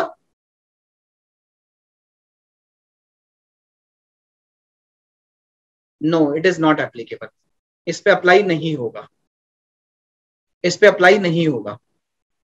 ओके, इस पे इंड एस अप्लाई नहीं होगा। क्यों नहीं होगा इस पे इंड एस अप्लाई? क्योंकि एक स्पेसिफिक एग्जेम्पशन दी गई है, इस पे एक स्पेसिफिक एग्जेम्पशन दी गई है एग्जेम्पशन क्या दी गई है, अगर एक एनबीएफसी नॉन एनबीएफसी की सब्सिडरी है, अगर एक एनबीएफसी नॉन एनबीएफसी की सब्सिडरी है और उस नॉन एनबीएफसी पे इंडिपेंडेंट क्राइटेरिया के तहत इंड एस नहीं लगता, तो सब्सिडरी होने की वजह से भी उस पर इंड एस नहीं लगेगा। तो वो अपने जो इंडिपेंडेंट अकाउंट्स बनाएगी वो बनाएगी अकाउंटिंग स्टैंडर्ड में। लेकिन सर कंसोलिडेशन, ऊपर वाले पेरेंट का कंसोलिडेशन करने के लिए क्या करेंगे, ये जो एनबीएफसी सब्सिडरी है ये अपने इंड एस में अकाउंट्स माइग्रेट करेगी सिर्फ और सिर्फ कंसोलिडेशन पर्पस के लिए। लेकिन जो आरओसी में फाइलिंग होगी और किसी एक्ट में फाइलिंग होगी, वो फाइलिंग होगी सिर्फ एएस अकाउंट्स की, इस एनबीएफसी के लिए। क्या यहां तक सबको क्लियर है? तो किस किस पे इंड एस लगेगा? आज की डेट में सारी लिस्टेड कंपनी पे लगेगा, चाहे वो एनबीएफसी हो चाहे वो नॉन एनबीएफसी हो, सिवाय एसएमई लिस्टेड कंपनीज के।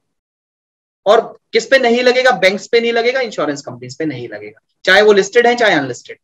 और किस पे नहीं लगेगा? नॉन कॉर्पोरेट एंटिटीज पे नहीं लगेगा। और किस पे नहीं लगेगा? फॉरेन कंपनीज पे नहीं लगेगा, फॉरेन एंटिटीज पे, ओवरसीज कंपनीज पे।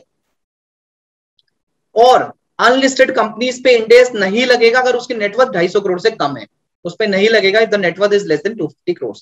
और अगर एक कंपनी पे इंड एस लग जाता है तो उसकी होल्डिंग पे, उसकी सब्सिडरी पे, उसके एसोसिएट पे, उसकी जॉइंट वेंचर पे भी इंड एस लग जाता है। अब मैं दूसरा एग्जांपल लेता हूं।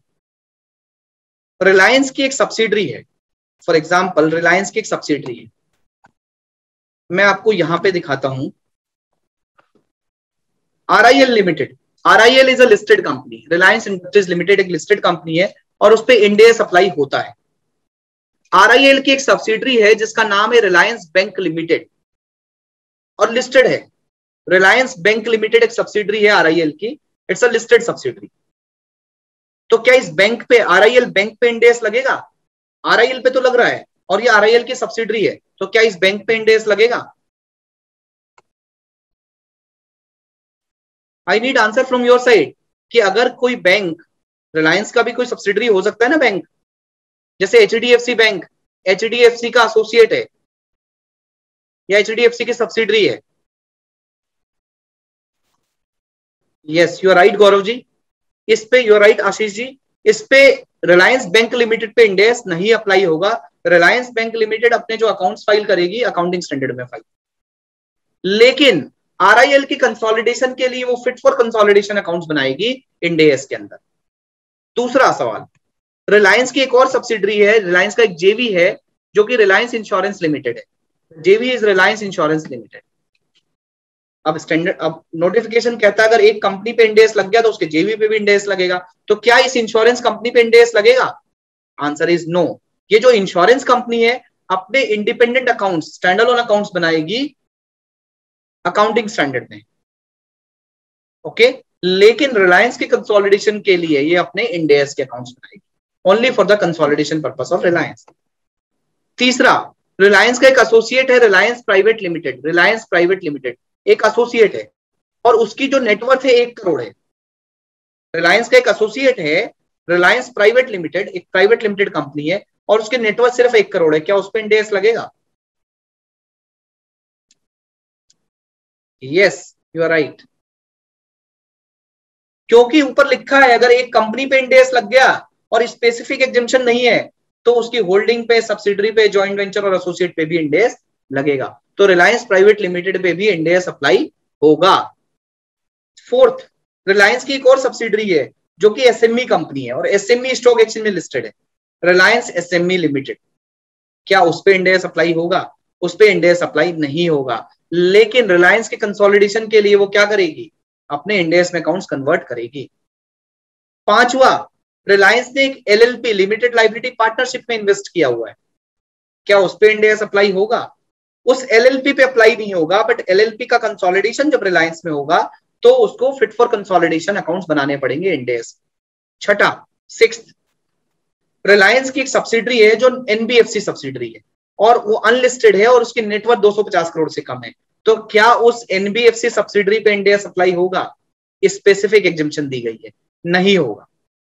लेकिन रिलायंस के कंसोलिडेशन के लिए वो अपने फिट फॉर कंसोलिडेशन अकाउंट्स बनाएगी, ओके। Is it clear? ये हमने बात की।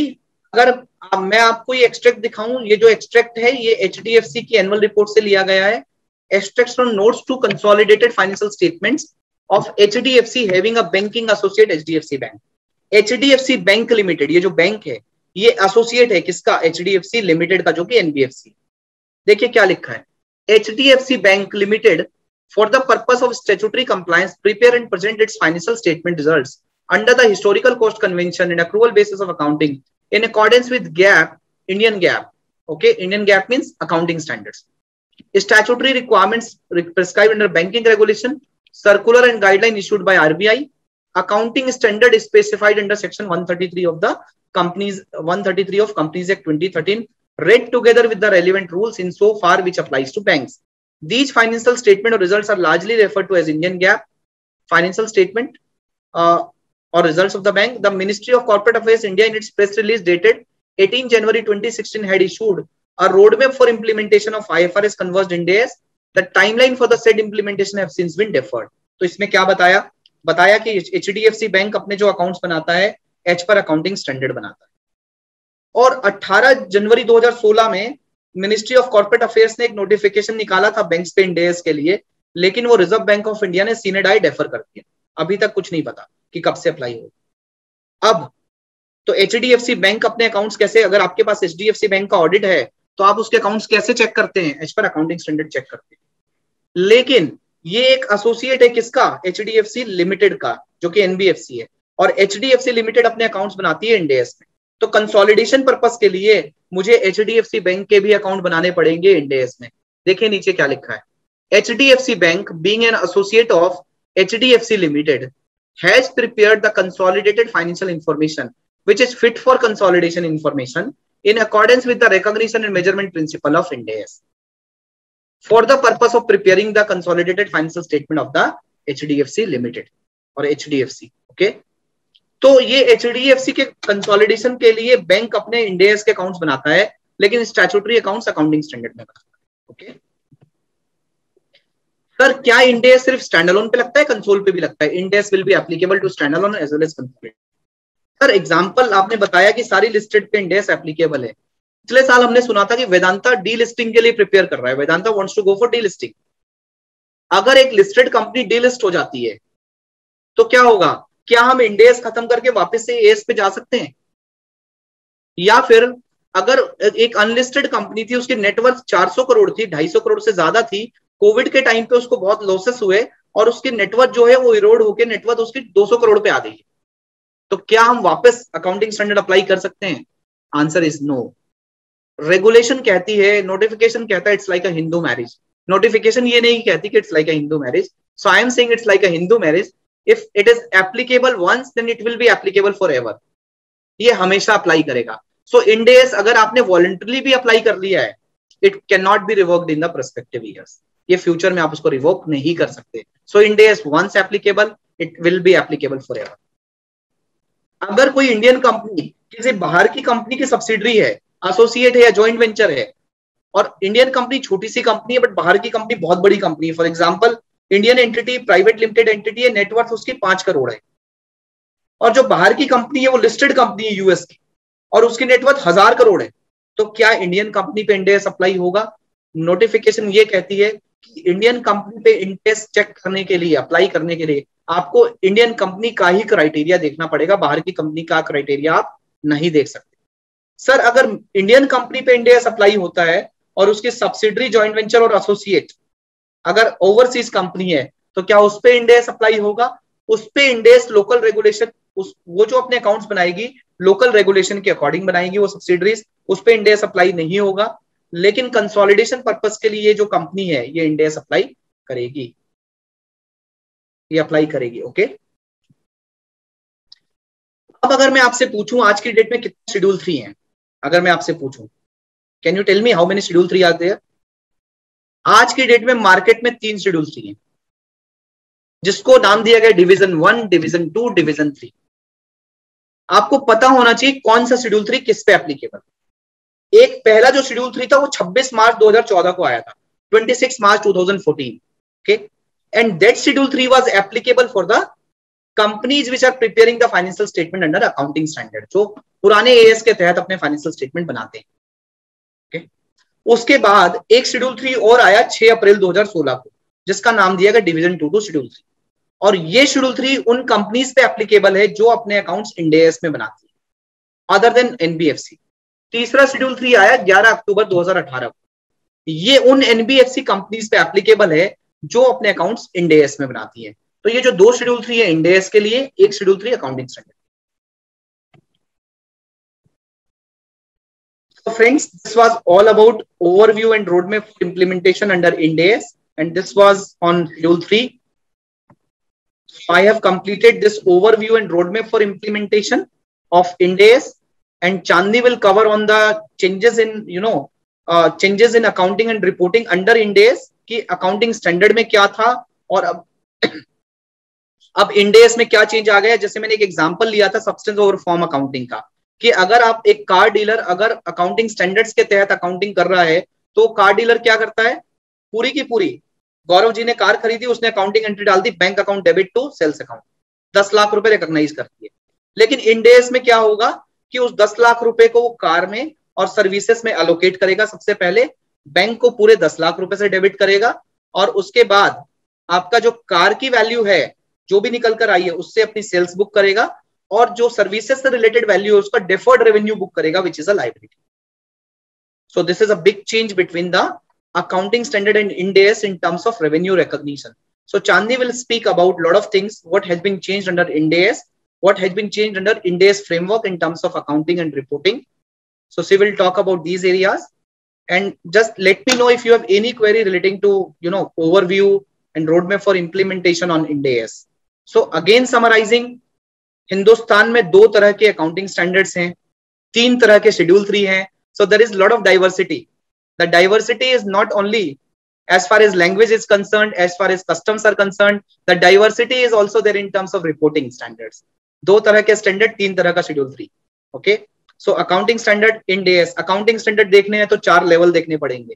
अगर IND AS देखना है तो आपको कंपनी देखनी पड़ेगी लिस्टेड है या अनलिस्टेड है, आपको देखना पड़ेगा अनलिस्टेड है तो उसकी नेटवर्थ क्या है, उसकी नेटवर्थ भी आपको कैलकुलेट करनी पड़ेगी। फिर ये देखना पड़ेगा कि अगर इस पे अप्लाई हो गया तो इसकी होल्डिंग पे भी अप्लाई होगा, सब्सिडरी पे भी होगा, जेवी पे भी होगा और एसोसिएट पे भी होगा। फिर भी ये देखना पड़ेगा अगर सब्सिडरी, जेवी, एसोसिएट और होल्डिंग कंपनी अगर बैंक और इंश्योरेंस है तो उस पर IND AS अप्लाई नहीं होगा। मतलब अगर कोई बैंक है और बैंक जैसे HDFC बैंक का क्लासिक एग्जांपल है, तो वहां पर चार्टर्ड अकाउंटेंट को काफी काम मिला हुआ है। क्यों? क्योंकि अकाउंटिंग स्टैंडर्ड में तो रेगुलेटरी रिपोर्टिंग करनी है और IND AS के भी अकाउंट्स बनाने हैं HDFC के लिए, अपनी NBFC होल्डिंग के लिए, अपने NBFC इन्वेस्टर के लिए।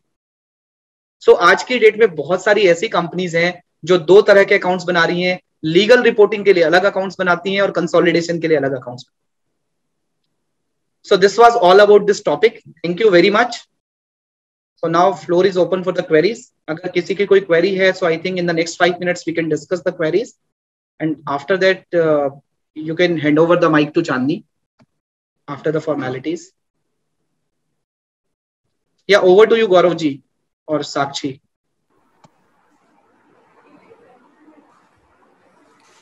Thank you sir for such a wonderful deliberation. क्योंकि यही हमारे कंफ्यूजन रहता है कि IND AS कब एप्लीकेबल हो रहे हैं कि नहीं हो रहे हैं, और आपने इस तरीके से आज समझाया है कि बिल्कुल क्रिस्टल क्लियर हो गया कि हमारी कंपनीज पे IND AS एप्लीकेबल होंगे कि नहीं होंगे, क्योंकि यही बहुत बड़ा कंफ्यूजन हो जाता है। और लेवल 1, लेवल 2, लेवल 3, लेवल 4, पहले लेवल 3 थे, अब लेवल 4 तक कंपनी बाइफरकेट हो गई है जिसमें अकाउंटिंग स्टैंडर्ड एप्लीकेबल हो रहे हैं। यही सब चीज़ें कंफ्यूजन वाली होती हैं जो आपने बड़ी ही सरलता से समझाई। Thank you very much sir. Thank you. Over to Sakshi.